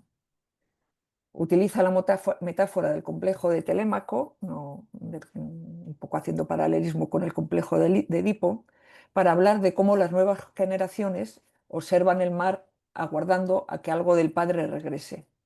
Pero no esperan, dice Recalcati, el padre amo, el padre del Edipo, sino un nuevo padre. También habla de una crisis en los padres reales para ejercer la autoridad como tales y una compulsión generacional en la que no se sabe bien quién es el padre y quién es el hijo. Cito textualmente: el padre que debe tranquilizar ha de ser tranquilizado. El padre que salva del extravío se muestra extraviado. El padre que debe salvar a sus propios hijos se transforma en hijo. Abunda, dice Recalcati, el hijo narciso que se refleja en el padre hijo y viceversa. La diferencia simbólica entre las generaciones deja espacio a su confusión de fondo, la evaporación de los adultos. Entonces esto trae consigo una soledad en las nuevas generaciones. Es como si dijeran estas nuevas generaciones, los hijos: ¿se percata alguien de mí? ¿Existe una ley que aún pueda ayudarme a no perderme, a no extraviarme? ¿Hay algún otro con capacidad para detenerme, para establecer un límite para el goce mortífero? Si el lugar de los adultos, dice Recalcati, queda vacío, abandonado, repudiado, será difícil para las nuevas generaciones sentirse reconocidas. Será difícil que puedan sentirse realmente como hijos. También os quería poner ahí otro texto del padre de la IPA de José Ramón Ubieto, que es muy interesante, habla sobre todo de las redes sociales, pero sí que habla como que gran parte de la función que antes tenía la familia la cumple ahora la red social, y cómo podemos convertirnos en unos interlocutores, los adultos válidos para los jóvenes. Estas ideas y otras ideas pues las recogimos en un documento que se llama La función paterna, que podéis acceder a través de la web del grupo de perinatalidad de Sepidna al que pertenezco. Pasamos ahora a hablar del padre a lo largo de la etapa perinatal. Son solo, bueno, pues algunas ideas y algunas pinceladas. Empiezo, bueno, pues la típica frase de Freud, de la tarea de los padres es una tarea imposible. El oficio de padre no puede moldearse sobre ninguna norma ideal, pues no existe. Todo progenitor está llamado a educar a sus hijos por su cuenta, a partir de sus propias insuficiencias, expuesto al riesgo del error y el fracaso. ¿Cuál sería la función del padre en la etapa perinatal, según este documento del que os hablaba del grupo de perinatalidad de Sepidna? Por una parte, sería el regulador de la economía pulsional entre madre e hijo, también un modelo identificatorio, un objeto afectivo, un continente, sobre todo al inicio, de la diada madre-bebé y un tercero presimbólico. También constituiría una figura de autoridad dentro de la tríada madre-hijo-padre. Tendría una función simbólica, una función muy importante de separación, de triangulación de la relación diádica madre-hijo, y Winnicott nos habla de ese aspecto de terceridad, también de creatividad y de juegos. Empezamos siguiendo, ¿no?, por las diferentes partes del periodo perinatal, con el deseo de ser padre. El hijo engendrado por el padre es el padre mismo. Otro texto que me ha parecido interesante, ¿no?, tomado del libro de Peña.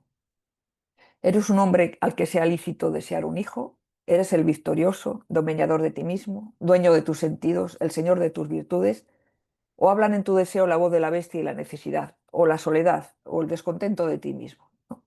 Bueno, yo si soy hombre y quiero ser padre y leo esto, me vengo abajo, digo, qué carga, ¿no?, qué responsabilidad. El deseo de ser padre, podemos pensar si hay un instinto paterno, igual que se supone que hay un instinto materno. Si realmente hay un instinto materno, es gran parte cultural. En el deseo de ser padre puede estar en gran parte el deseo de trascendencia, el deseo de dejar de algo que te trascienda, ¿no? Puede ser también, hablaba Peña, ¿no?, de si existe la deuda inconsciente de vida, ¿no?, como decía Monique Wildowski respecto a la madre, si también puede haber una parte de querer superar al propio padre, de rivalizar. Podemos pensar muchos, ¿no?, sobre qué lleva a un hombre a querer ser padre. El padre en el embarazo. También otra frase que me gustó del libro de Máximo Peña: el hombre se gesta a sí mismo como padre durante el embarazo. ¿Cuáles serían las tareas del padre, las tareas psicológicas, ¿no?, del padre durante el embarazo? Por una parte, resolver la propia ambivalencia. Esto está tomado de Penticuf, citado por Martín Maldonado y Lecanier. Resolver la propia ambivalencia hacia el embarazo y el bebé, porque puede sentirse excluido en esa relación madre-bebé. Establecer esa relación, claro, tan estrecha y tan dual y tan son uno, ¿no?, en el embarazo. Establecer un apego con el feto, redefinir la identidad del hombre y esposo para convertirse en padre, lograr la convicción interna de que puede cuidar del feto y del bebé, dar apoyo a su compañera y preparar un nido psicológico y real para el niño, y asumir nuevas responsabilidades como padre. El padre en el parto. La presencia del padre en el parto es algo relativamente reciente. Antes, bueno, pues no se pensaba que el padre tuviera que estar en el parto, ni de broma, ¿no? Entonces, bueno, pues y siempre había sido la mujer cuidada por otras mujeres en el parto, atendida.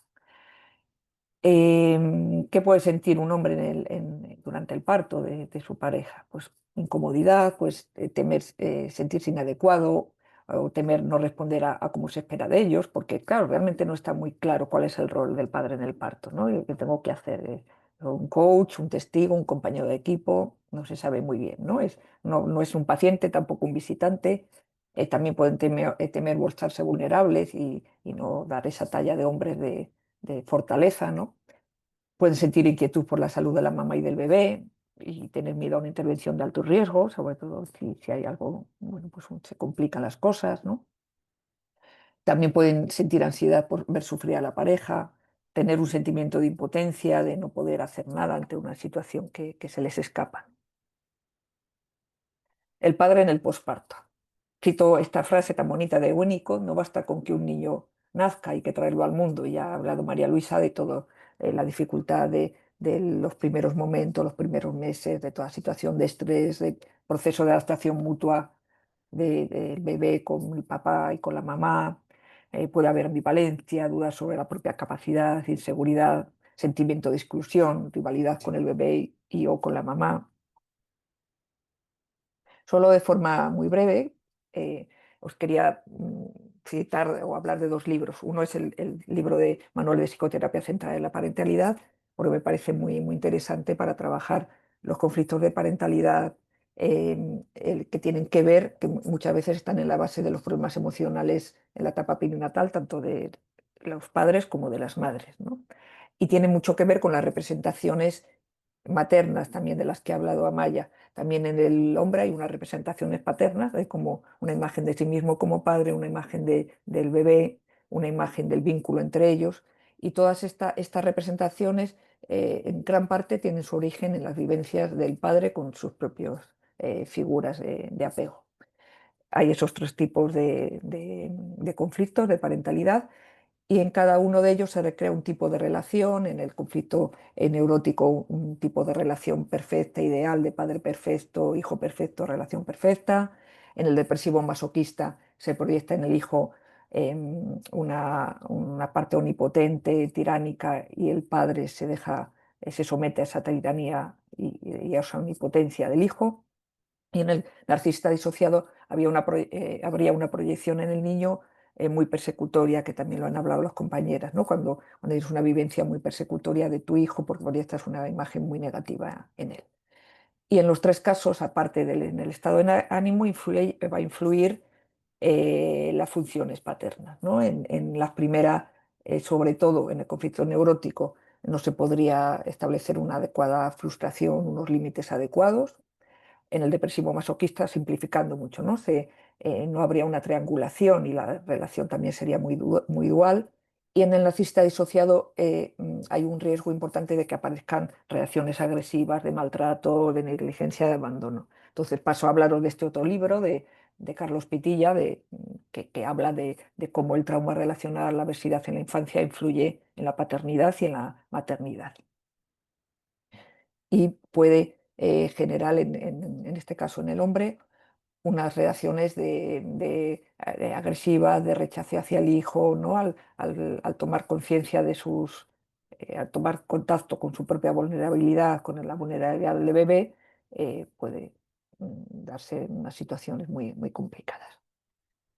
Sobre la sintomatología o los trastornos emocionales de los padres en la etapa perinatal, también la sintomatología ansioso-depresiva en el padre en la etapa perinatal tiene una alta prevalencia. También hay una variabilidad en los datos, hay desde un 47% en un estudio en Suecia o 27%, o entre 8,75 y 9,76 en una revisión reciente en España.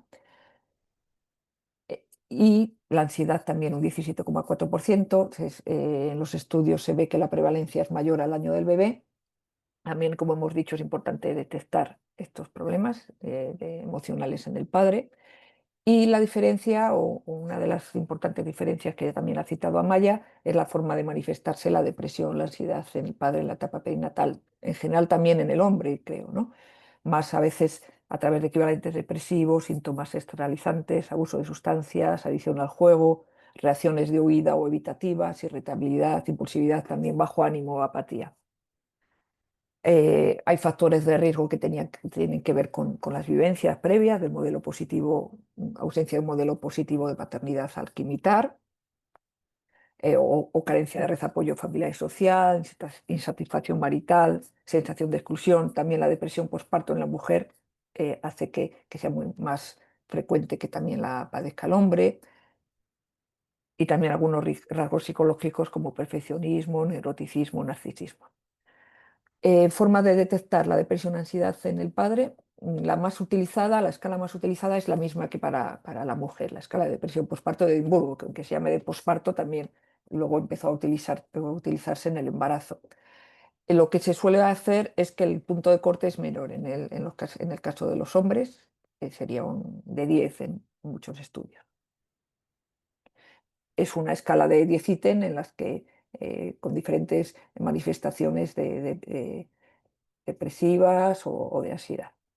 Y después hay este otro cuestionario muy interesante, la GMDS, porque en este cuestionario es interesante porque en este cuestionario se tienen en cuenta más esos equivalentes depresivos y esas manifestaciones de irritabilidad o de frustración o de cansancio o de estrés, ¿no? ¿Cuáles serían ya, que voy terminando, ¿no? Con las barreras para detectar los problemas emocionales de padre en la etapa perinatal? Pues la primera barrera nosotros mismos como profesionales, al no tener en cuenta a los padres. En general, pues nos olvidamos de los padres y claro, eso sería lo primero que tendremos que cambiar, ¿no? Darnos cuenta de que el padre por sí mismo pues también lo puede estar pasando mal. También otra barrera sería la dificultad para pedir ayuda en los padres por los estereotipos culturales asociados al hombre, de no ser vulnerables, de que la parte de la emoción la tienden a expresar menos. También otra barrera sería esa manifestación de la sintomatología depresiva a través de conductas externalizantes o equivalentes depresivos. Y el último punto, también quería hablar del sentimiento de vergüenza de los padres. Se ha hablado Amaya, María Luisa han hablado mucho del sentimiento de culpa. En el padre puede aparecer el sentimiento de culpa, pero quizá aparece más, desde mi punto de vista, el sentimiento de vergüenza. Es como no. Un padre me decía también la semana pasada, ¿no? Hablando de cómo se sentía, no sabía que iba a ser tan mal padre. Y es como la vergüenza de no estoy haciendo bien mi papel, no estoy haciendo bien mi trabajo, no como padre. Como conclusiones, recomendaciones para mejorar la salud mental perinatal paterna, pues primera, como decía, tener en cuenta al padre más allá de su función de cuidado, preguntar, pero no solo los sí, ¿no? Sino en general las consultas a los médicos de atención primaria, en otro tipo de profesionales, preguntar cómo se siente, cómo lleva esta nueva etapa, qué dificultades está teniendo. Es importante atender a la familia como un todo, cada vez se tiende más a hablar de ese aspecto, ¿no? De no centrarnos solo en una persona, sino toda la familia. También se podría hablar del padre al padre en la preparación al parto, que se tiende como a hablar poco, ¿no? En estas charlas o en estos encuentros. Atender a los factores de riesgo socioeconómico y mejorar la conciliación. Crear una red de escuela para padres podría ser otra idea, o fomentar los espacios de soporte emocional entre padres, o grupos de padres, o libros sobre la paternidad que antes no había y ahora cada vez va habiendo más. Y también se recomiendan pues, pruebas de cribado a los padres, igual que a las madres, durante el embarazo de la pareja y en el primer año posterior al nacimiento del bebé. Y el último punto, que no me quería olvidar, de que también el padre en el duelo perinatal pues es el gran olvidado y puede necesitar una ayuda y un acompañamiento. Y aquí os pongo algo de la bibliografía que he utilizado y nada más. Muchas gracias. Muchas gracias, Mónica. Muy, muy interesante. Bueno, a continuación quiero presentaros a Isabel Reyes de Uribe Zorita. Ella es psicóloga clínica en el Hospital Universitario Río Ortega. Nos trae la parte más práctica porque es la que implementa el programa de atención perinatal en el Centro de Salud Mental. Así que va a ser también, yo creo, una experiencia interesantísima. Muchísimas gracias, Isabel, cuando quieras. Bueno, pues hola, buenas tardes a todos. Voy a compartir aquí esto lo primero. Y bueno, pues gracias, Chris, por comentar que efectivamente yo voy a hablaros de la parte de cómo implementar programas de atención en salud mental perinatal y bueno, para ello pues me voy a basar en la experiencia que estoy llevando a cabo Desde 2023 llevo un programa de atención en lo que es etapa de embarazo y etapa de posparto. Y bueno, notaréis que me refiero sobre todo al hablar en la charla de mamás, hablo sobre todo de las mujeres porque bueno, es con lo que trabajo fundamentalmente. Y en concreto en la etapa de posparto, pues llevo un grupo de atención psicoterapéutica. Entonces, bueno, pues es lo que voy a usar un poquito para explicaros esta parte. Bueno, a ver. Me vais a disculpar ahora al inicio porque va a haber algunas cositas que vamos a insistir en algunos datos que han dado las compañeras. Y bueno, yo empezaba preguntándonos un poquito el por qué pensar en programas específicos de salud mental perinatal, que es algo que se ha planteado a lo largo de toda la tarde. Pero creo que, bueno, pues yo empezaba con dando estas cifras que ya se han compartido por parte de las compañeras, pero es que creo que realmente son muy preocupantes y creo que tenemos que tenerlas muy en cuenta, ¿no? Que en países desarrollados estemos hablando de 1 de cada 10 madres con problemas de salud mental perinatal, en países de tasas bajas 1 de cada 5 y en nuestro país alrededor del 15% en periodo prenatal y el 27% en posparto que estén experimentando problemas de salud mental, pues creo que son cifras que deben alarmarnos un poquito y ponernos a la tarea. De nuevo voy a volver un poquito al objetivo que queremos tener en este caso y que no perder de vista, es que vamos a tratar y prevenir problemas de salud mental en madres, padres, bebés y por tanto en familias. Es decir, que vamos a hacer un objetivo ya de tratamiento y bueno, pues movernos hacia ello, pero tenemos que tener muy en cuenta siempre el objetivo preventivo que se está movilizando, ¿no? Al trabajar hacia un vínculo sano, favorecer ese vínculo, pues hay una labor preventiva importantísima.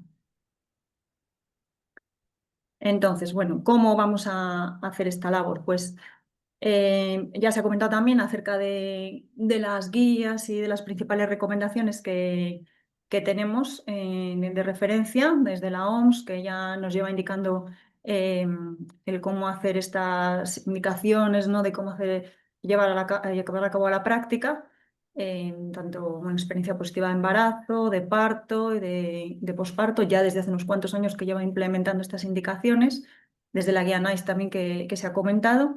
Entonces vamos a trabajar un poquito sobre estas indicaciones, el cómo llevar a la práctica programas ya específicos, ¿no? Que voy a explicaros un poquito ahora. La idea es siempre el cómo trabajar desde un modelo de atención perinatal, pues siempre tener en cuenta este abordaje integral. Es decir, que hay muchos profesionales implicados y que vamos a tener en cuenta todos estos aspectos, todas estas áreas que se movilizan en esta etapa de la vida. Entonces, otro de los aspectos crucial va a ser el tener en cuenta un modelo de tipo escalonado. Es decir, no todas las personas van a tener las mismas necesidades, entonces vamos a trabajar por niveles de apoyo. Vamos a plantear en cada situación qué necesidad hay y cómo ir interviniendo. Bueno, ya hay programas específicos que se están llevando a cabo en otros países de Europa, está realmente como muy implantado, muy estructurado.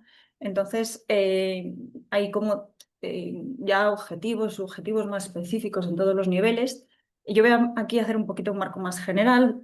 Como hemos hablado también otras compañeras, la falta de tiempo, bueno, pues no podemos profundizar tanto, pero el poder tener una guía, yo creo, una orientación que nos ayude a todos, ¿no? Para ello, os menciono 2 niveles que, que diferenciaríamos claramente. Un nivel de tipo preventivo, en el que vamos a hacer un abordaje integral para toda la población de carácter general, ¿no? Hablaríamos aquí de toda la población en etapa perinatal. Y en la que, bueno, pues vamos a estar especialmente atentos a este cribaje que se ha mencionado, a la detección temprana sobre todo, ¿no? Aquí vamos a trabajar con toda la población y vamos a ver cuándo es necesario actuar, ¿no? Que este caso ya sería el segundo nivel. Es decir, cuando ya detectamos unas necesidades específicas y concretas, pues ya tendríamos que plantear medidas terapéuticas acordes a esa necesidad. Voy a explicar un poquito más en detalle estos niveles ahora, ¿vale? Bueno, este nivel preventivo, como os decía, sería de carácter general para toda la población en etapa perinatal. Entonces, como ya se ha mencionado, iría desde la preconcepción, desde antes del embarazo, el parto y hasta el posparto. Se ha mencionado a lo largo de la tarde la fecha del primer año de vida. Bueno, es verdad que esto ya se ha ampliado, ¿no? Porque es como lo perinatal se ha ido ampliando progresivamente, cada vez incluyendo como más etapas. Y a día de hoy se habla de los 2 primeros años de vida, se habla del paradigma de los 1000 primeros días.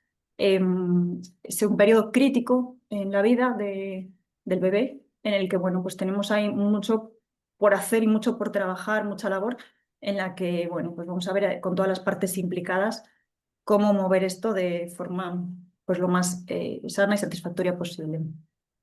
¿Cómo lo vamos a hacer entonces? Con una atención respetuosa desde los distintos profesionales implicados, con una mirada perinatal. La atención respetuosa, me gustaría aclarar que, bueno, evidentemente desde todos los profesionales siempre vamos a intentar ese respeto, pero en este caso es referirnos a un respeto hacia lo perinatal, ¿no? A esta mirada perinatal, a que tengamos en cuenta desde todas las partes implicadas todo lo que estamos mencionando a lo largo de la tarde, todo lo que se moviliza en esta etapa, todo lo que se mueve a nivel de vínculo, todo lo que está por detrás, por debajo, que no se ve, pero que está ahí. Entonces, para ello pues es fundamental una adecuada formación por parte de todos los profesionales que intervienen, ¿no? Es algo en lo que hay que hacer también mucho hincapié de cara a la implementación de programas. Y bueno, en esta etapa, en este nivel en el que estamos haciendo un seguimiento a toda la población, de entrada es accesible a todos, pero nos vamos a centrar, vamos a seguir un poquito más de cerca, vamos a prestar más atención a ciertos procesos que son un poquito más de riesgo, ¿no? Se ha mencionado también, bueno, pues un poquito acerca de esto de cómo vigilar un poquito estos procesos de reproducción asistida, procesos de duelo, complicaciones en el embarazo o el parto, cuando se requieren cuidados neonatales. Sabemos ya que es un predictor de riesgo para la depresión posparto el hecho de que haya ansiedad o depresión en el embarazo, entonces tenemos que estar muy atentos, ¿no? Ya si hay sintomatología en embarazo, si hay algún signo, alguna cosita que ya emerge, pues ya tenemos que estar atentos porque bueno, pues podemos evitar ya mucho de lo posterior. También sabemos en la literatura de investigación que bueno, pues los partos por cesárea, partos instrumentados, con alto intervencionismo médico, están muy asociados, correlacionan altamente con la mayor incidencia de problemas de salud mental, en concreto con la depresión posparto y con trastorno de estrés postraumático. Entonces, bueno, pues seguir también de cerca la intervención médica y el parto. Bueno, pongo aquí otros factores de riesgo en los que también tenemos que tener un poquito más de atención, la falta de redes de apoyo, la ausencia de la pareja o enfermedad de la misma, vamos a decir que no esté presente ese apoyo de pareja, ¿no? El bajo soporte socioeconómico, el que haya una historia de abuso o violencia intrafamiliar, pues al final de lo que se ha hablado también hoy, bueno, pues el vínculo de apego que se produce en la etapa perinatal va a reactivar todo el apego, la historia de apego de la persona, ¿no? De la mamá, del papá. Entonces, todo esto, cuando está dañado de base, pues bueno, pues se va a reactivar en este momento. Antecedentes personales de enfermedades mentales son otro de los factores a tener en cuenta. El embarazo no deseado, que se ha mencionado. Malformaciones o enfermedades fetales, bueno, pues pérdidas previas o postnatales, condiciones de riesgo durante el embarazo, hablamos aquí también de condiciones físicas. Bueno, pues cositas que van a hacer que estemos un poquito más atentos a ello. Entonces, en este nivel preventivo que seguimos todavía aquí, vamos a dar mucha importancia al seguimiento a toda la población de forma general. Vamos a hablar aquí con todas las personas implicadas y muy atentos a detectar lo más pronto posible pues, una posible necesidad, ¿no? de intervención más allá. Para ello, pues como ha hablado antes Mónica, la importancia del cribaje. Yo sé que en nuestro área, por ejemplo, las matronas pasan la escala de presión postnatal de Edimburgo de forma sistemática, pero bueno, yo creo que al final es eso, hacerse como alguna herramienta de cribaje, también están las preguntas de Woolley, bueno, pues tener algo que nos ayude como a ir un poquito más sobre seguro y poder, bueno, pues ir un poquito más directos a este cribaje. En general, en este nivel vamos a plantear, como os decía, intervenciones muy generales. Se habló también de la intervención de psicoeducación, dar una información, ¿no? Muchas veces pues, es aclarar dudas, inseguridades, temores. Entonces, establecer un cauce fluido de comunicación, de información, pues va a ayudar mucho. En muchos casos va a ser con esto más que suficiente. Establecer redes de apoyo. En muchos centros de salud, por ejemplo, hacen grupos de lactancia, que aparte de lo que implican las indicaciones propias de la lactancia y que ayuden en esto en concreto, ayudan mucho en lo que es la cuestión de red, en hacer un grupo ahí de referencia, ¿no?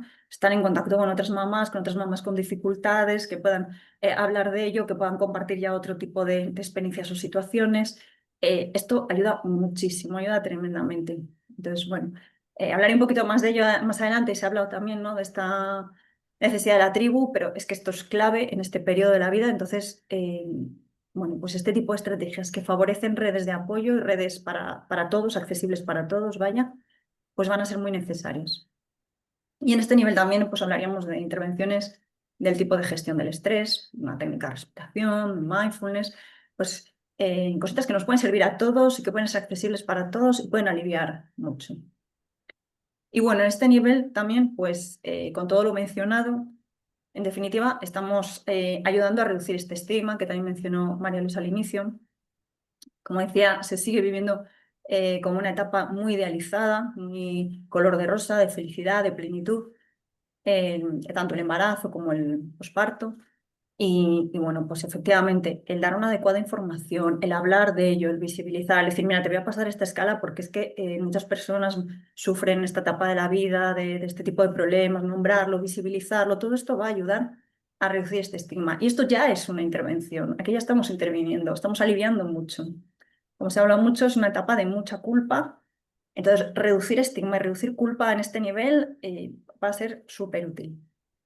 Lo mencionaré más adelante en lo que es la parte del grupo que llevo. Y bueno, pues realmente es algo que comentan la inmensa mayoría, el sentirse bichos raros, ¿no? Y bueno, pues que les ayuda mucho el no sentirse solas, el sentir que no son las únicas que están padeciendo este tipo de malestares y sufrimientos, sino que hay más personas. Ayuda mucho a no sentirse eso, el bicho raro de que todas tienen que estar felices ahí pasando sus bebés y yo aquí soy la que estoy amargada y sufriendo en mi casa y no sé qué hacer con esto, ¿no? Entonces, bueno, pues tener claro un poquito desde ahí lo que podemos hacer todos, cada uno desde nuestro lugar, desde donde trabajemos, de donde estemos, desde nuestro día a día, cómo podemos ir colaborando a reducir este estigma y a implementar pues un poquito este tipo de conocimientos, ¿no? Bueno, cuando ya pasamos al siguiente nivel, estamos hablando ya de que hay un problema que hemos detectado, de que ya hay una necesidad más concreta, pues hablaríamos ya de otro tipo de intervenciones. No me voy a meter tampoco muy profundamente, porque bueno, en primer lugar tampoco sabía muy bien el tipo de público que nos escucha hoy y qué interés tendríamos en concreto en esto, y bueno, pues también por la falta de tiempo no podemos hablar de todo en detalle. Simplemente, pues eso, mencionar que ya vamos a hacer intervenciones específicas según las necesidades que hayamos detectado, según el nivel de gravedad, pues así haremos también la intensidad, ¿no? En este caso, ya en este nivel, estamos hablando de intervenciones de tipo psicoterapéutico. Aquí incluiríamos los grupos psicoterapéuticos, en el que incluye el mío. Hay una diferencia. Antes hablaba de los grupos de apoyo, de redes de apoyo, hablaba de un grupo de lactancia. No es lo mismo un grupo de este tipo que un grupo psicoterapéutico, ¿no? No se trabaja al mismo nivel. Entonces, así como uno es más accesible a toda la población y se tratan temas más generales, como hemos mencionado ese nivel, aquí ya estaríamos hablando de otro tipo de intervención, ¿no? Sea desde el modelo que sea, porque claro, bueno, cuando hablamos de psicoterapia, pues nos encontramos con multitud de modelos, ya, pues cada uno desde una corriente, pero bueno, pues enfocados ya a otro tipo de trabajo de intervención. Y bueno, cuando ya la gravedad es mayor, cuando tenemos que subir un poquito de nivel y de intensidad, pues pasaríamos a intervenciones de tipo de una hospitalización o bien una atención domiciliaria. Como os decía, en varios países de Europa ya están implantando programas en salud mental perinatal como una forma muy estructurada y bueno, pues ya cuentan en algunos sitios con unidades madre, padre, bebé. Me gustaría ponernos ahora porque tenemos el ejemplo más cercano que tenemos en el Hospital Clínic de Barcelona. Vemos, a ver si me abre el vídeo, tenemos un hospital de día en el que bueno, pues trabajan eso con mamás y bebés No pongo el audio porque al final lo que hablan es eso, de promover la importancia de la salud mental perinatal, de promover el vínculo y todo esto. Entonces, bueno, simplemente me gustaría que vierais un poquito pues, cómo se desarrolla, cómo son las instalaciones, que viéramos cómo se puede llevar a la práctica este tipo de trabajo, ¿no?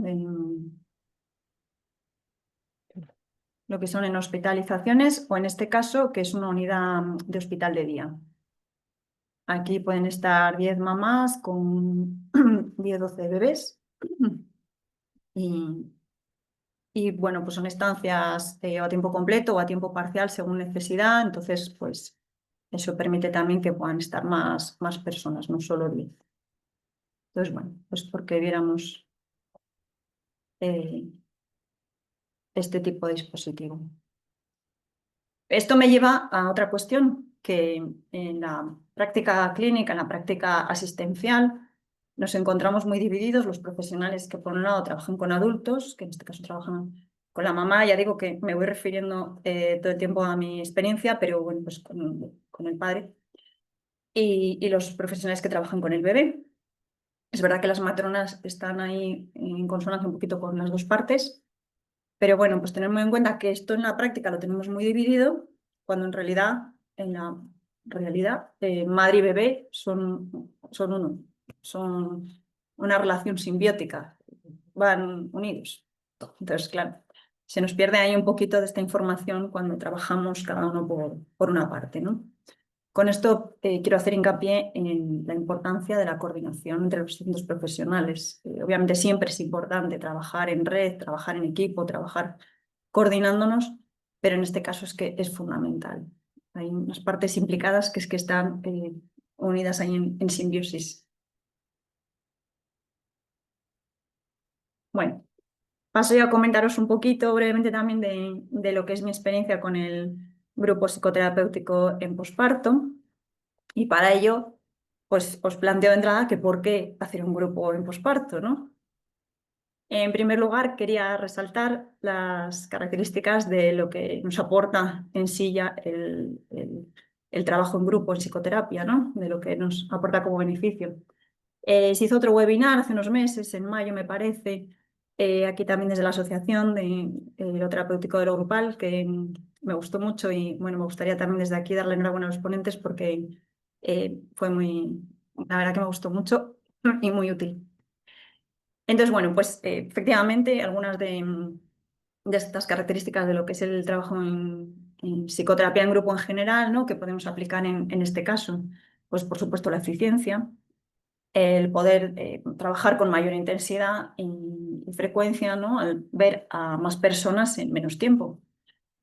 Bueno, pues esto en la red pública, desde luego, es algo que nos va a ayudar muchísimo. Es un recurso muy, muy útil. En este caso, además, cuando trabajamos en grupo, podemos trabajar hacia lo interpersonal. Es decir, que al hacer un grupo de psicoterapia, a diferencia de, como decía, otra clase de grupos, van a salir muchas cuestiones de cómo se relaciona la persona, de cómo se maneja ese nivel interpersonal, que se pueden también movilizar desde ahí a nivel terapéutico. Luego, el beneficio que nos da el grupo del recurso de la identificación. Esto, por mucho que lo trabajemos en terapia individual, no llega, ¿no? En cambio, el grupo por sí solo pues ya va a fortalecer este factor de identificación y que, como os decía antes, va a ayudar mucho, ¿no? El ver a otras personas en esta misma situación ya va a suponer una intervención de por sí. Y luego algo que también se mencionaba en este webinar y que yo también encuentro súper útil es el recurso del humor. Esto en psicoterapia individual pues queda un poquito ya al estilo de cada terapeuta, ¿no? Que se utilice o no este recurso. Pero en el grupo pues es verdad que al haber más personas siempre es más fácil que alguien tire un poquito más de este tipo de recursos, que son, bueno, pues muy, muy potentes a nivel psicoterapéutico, ¿no? Tanto la identificación como el humor y bueno, pues lo vamos a utilizar mucho. Bueno, esto por un lado los beneficios de lo que es la psicoterapia de grupo. ¿Y por qué en posparto? Bueno, pues como se ha mencionado una otra vez, porque tenemos que volver a la tribu, porque hemos perdido esta parte de criar en tribu, de hacer red, ¿no? Vivimos en una sociedad muy individualizada. Funcionamos ahora, eso, cada uno en su casita y cada uno con su familia y cada uno en su entorno. Antes se vivía pues más en pueblos, se vivía, la maternidad también se vivía pues de esta forma, ¿no? Estaban ahí acompañando las mamás, las abuelas, las tías, las primas, las vecinas. Había mucha red, ¿no? Mucha red ahí donde sostenerse. Ya no, no hay red, hay donde caerse. Entonces, también pasa que vivimos en una sociedad en la que las familias son cada vez más pequeñitas, tanto la nuclear, la propia, como la extensa, ¿no? No tenemos casi red de donde tirar. Entonces, bueno, pues hay que hacer red, hay que hacer grupo. Hay que crear esa red en la que compartir, escuchar, transmitir, sostener y acompañarnos unas a otras. Y bueno, pues lo que es lo que es ya en el grupo que os comento, que hago, nada, os digo aquí brevemente las características, pero bueno, muy rápido, que es un grupo abierto, no es estructurado y no es dirigido en el sentido de que yo no traigo cada día la temática que vamos a tratar, sino que surge de forma espontánea por parte de las participantes, sobre todo, bueno, pues llaman más rodados al ser abierto, quiere decir que ya está la dinámica como muy hecha y bueno, pues van trayendo. Al final trabajamos en eso, quiere decir que al final trabajamos las temáticas relacionadas con el rol materno, todo lo que va surgiendo relacionado con ello y bueno, pues también ofreciendo técnicas, recursos y bueno, pues apoyo mutuo también. Al finalizar la etapa del grupo, cuando salen, les paso una encuesta de satisfacción y me gustaría transmitiros aquí acerca de lo que me dicen las mamás de qué les ha resultado lo más satisfactorio de su paso por el grupo. Como veis, va todo muy en la misma línea, ¿no? Y en lo que hemos hablado, pues el sentir que no estás sola, sentir que no eres la única, sentir que a otras personas les pasa lo mismo, ¿no? Valoran tanto el poder abrirse y poder hablar y compartir y sin juicios de valor, sin ser juzgadas por ello.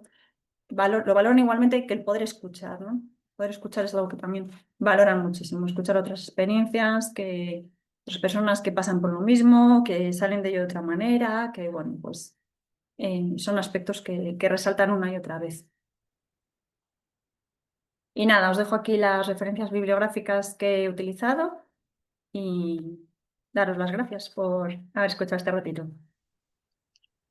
Muchísimas gracias, Isabel. La verdad que da gusto, bueno, pues ver cómo se hacen las cosas, ¿no? Saber cómo se hacen las cosas. Muchas veces cuando terminas una formación te quedas, ¿no? Con esa sensación de querer, ¿no? Responder a esta pregunta, al cómo, y lo has hecho de maravilla. Muchísimas gracias.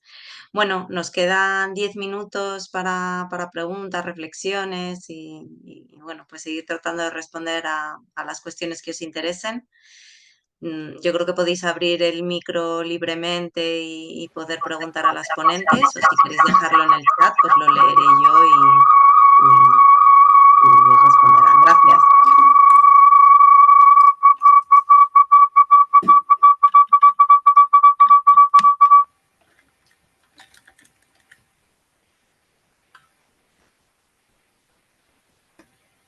Escribe Sara Merino que fantásticas ponentes. Muchas gracias.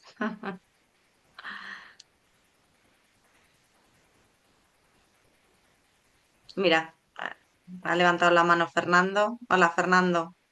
Hola, ¿qué tal? Hoy quería preguntarle a Isabel, ¿qué número de personas estáis viendo, por ejemplo, al año en este programa?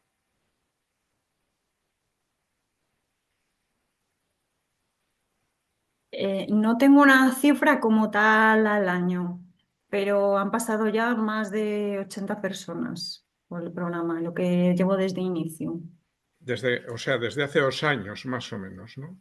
Sí, pues justo yo creo que son los 2 años, sí. ¿Todas con patología psiquiátrica previa o- No todo el mundo cuenta, o sea, en el 100% no habría antecedentes, pero no tengo datos concretos. Podría haber trabajado un poquito más esto para haberlo traído, pero no tengo los datos concretos, pero bueno, sí que se evidencia en un porcentaje considerable, pero no diría tampoco que la mayoría. Nada, gracias y a todas, que ha sido muy interesante. Gracias por el interés.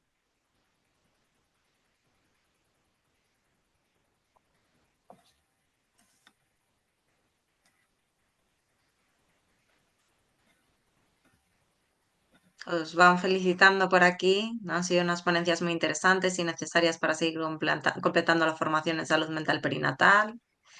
Os agradezco mucho este tipo de espacios formativos, muy interesantes. No sé si hay más preguntas.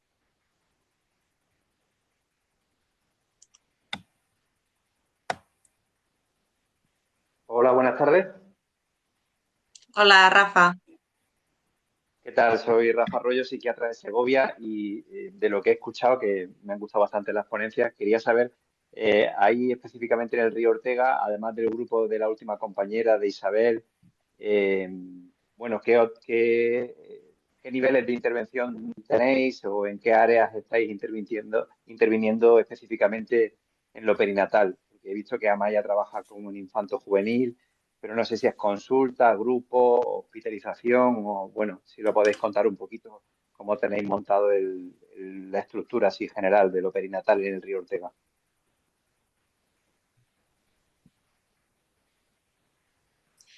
Yo, si queréis, voy a hablar también un poco de la hospitalización a domicilio, porque cuando ingresa alguna paciente que está embarazada, posteriormente, vamos, siempre la totalidad de embarazadas que han ingresado las hemos llevado posteriormente para intervenir de forma intensiva.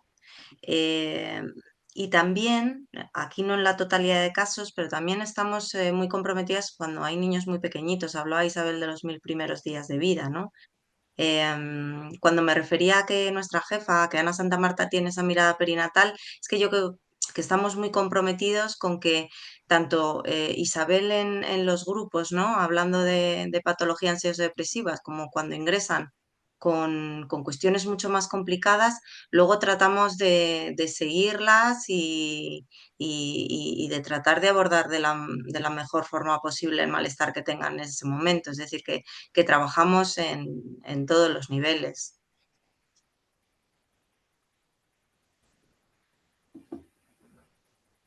No sé si alguna más queréis comentar desde otros puntos de vista.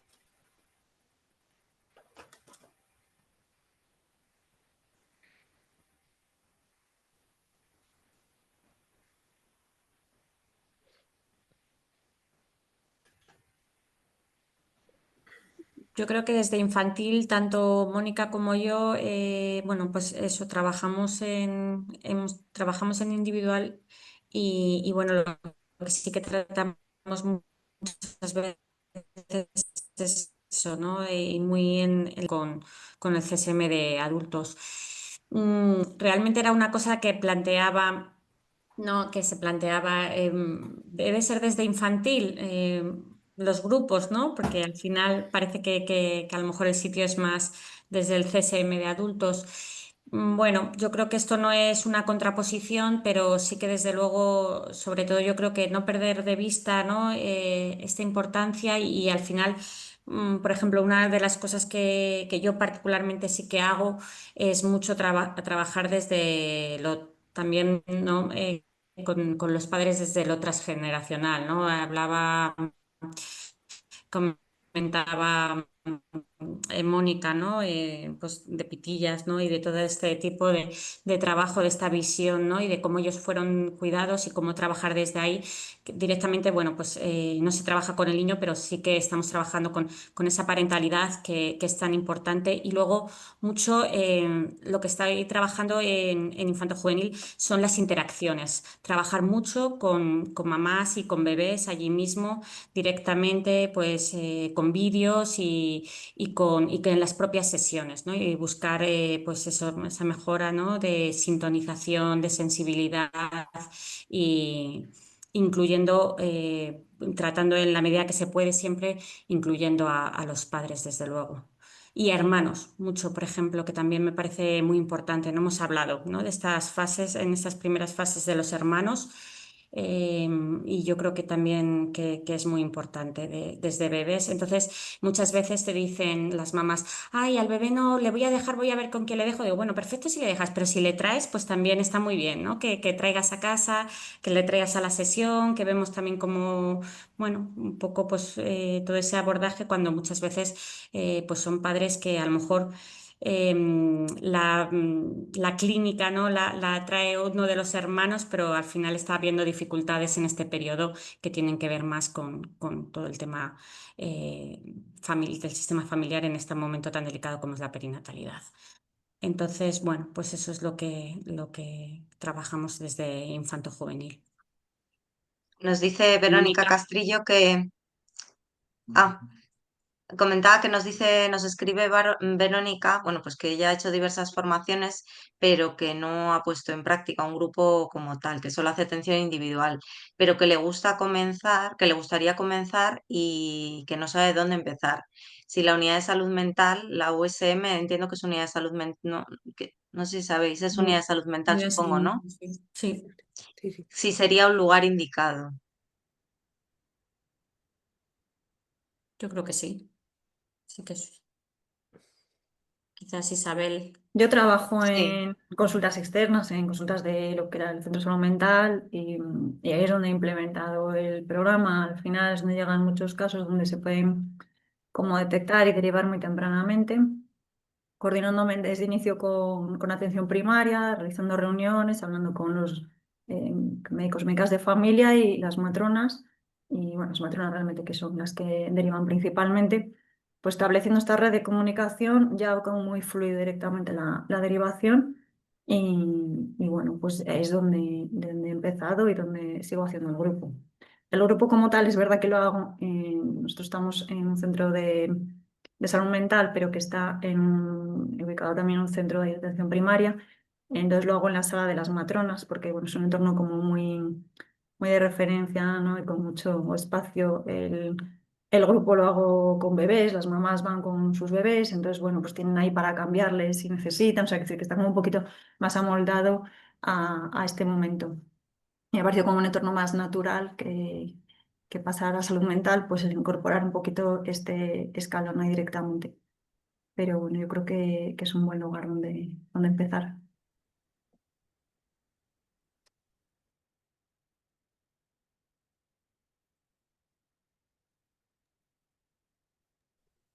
Bueno, pues yo Isabel. creo que si no hay más preguntas, Yo quería hacer una pregunta, Isabel. vale. En el grupo están las madres, los bebés y los padres van en algún momento, ¿están invitados o están solo las madres y los bebés?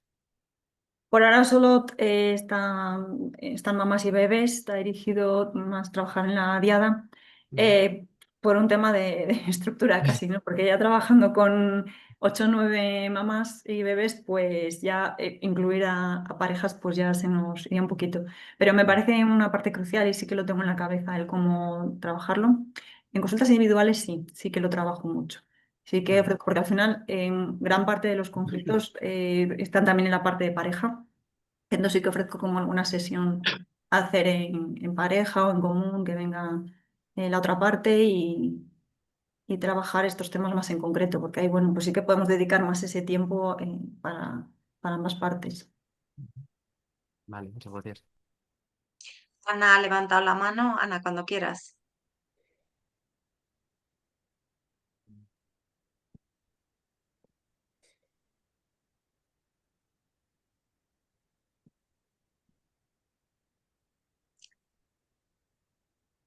No sé si tienes el micro cerrado, Ana. No sé si estarás hablando.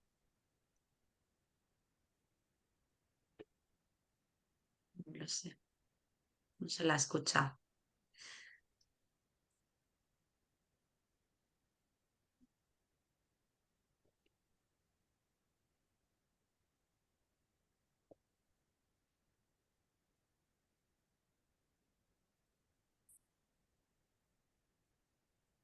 Nos dice Sandra también que gracias a ese apoyo en red tan importante del que habláis, he podido escucharos a todos. La abuela y la bebé también nos han escuchado. Dice también que qué importante la coordinación, que lo decía Isabel, ¿no? Y cómo es verdad que muchas veces no encaja, ¿no? Entre los profesionales, ¿no? Das a luz, está la gine y pasa el bebé, ¿no? Y es como que ya ha cerrado ese proceso. Es verdad. Enhorabuena, os da la enhorabuena, Sandra. Enhorabuena y a seguir trabajando. Bueno, pues si queréis cerramos, son ya y 31. Voy a recoger la frase que habéis dicho un poco a lo largo del webinar, ¿no? Que ha empezado María Luisa, se necesita tribu para cuidar a un bebé. Yo creo que esta tarde hemos hecho tribu y yo personalmente muy ilusionada, me ha gustado muchísimo. Y espero poder seguir disfrutando con todos vosotros de este campo de trabajo. Y bueno, nada más. ¿Qué más voy a deciros? Muchísimas gracias. Gracias a todos.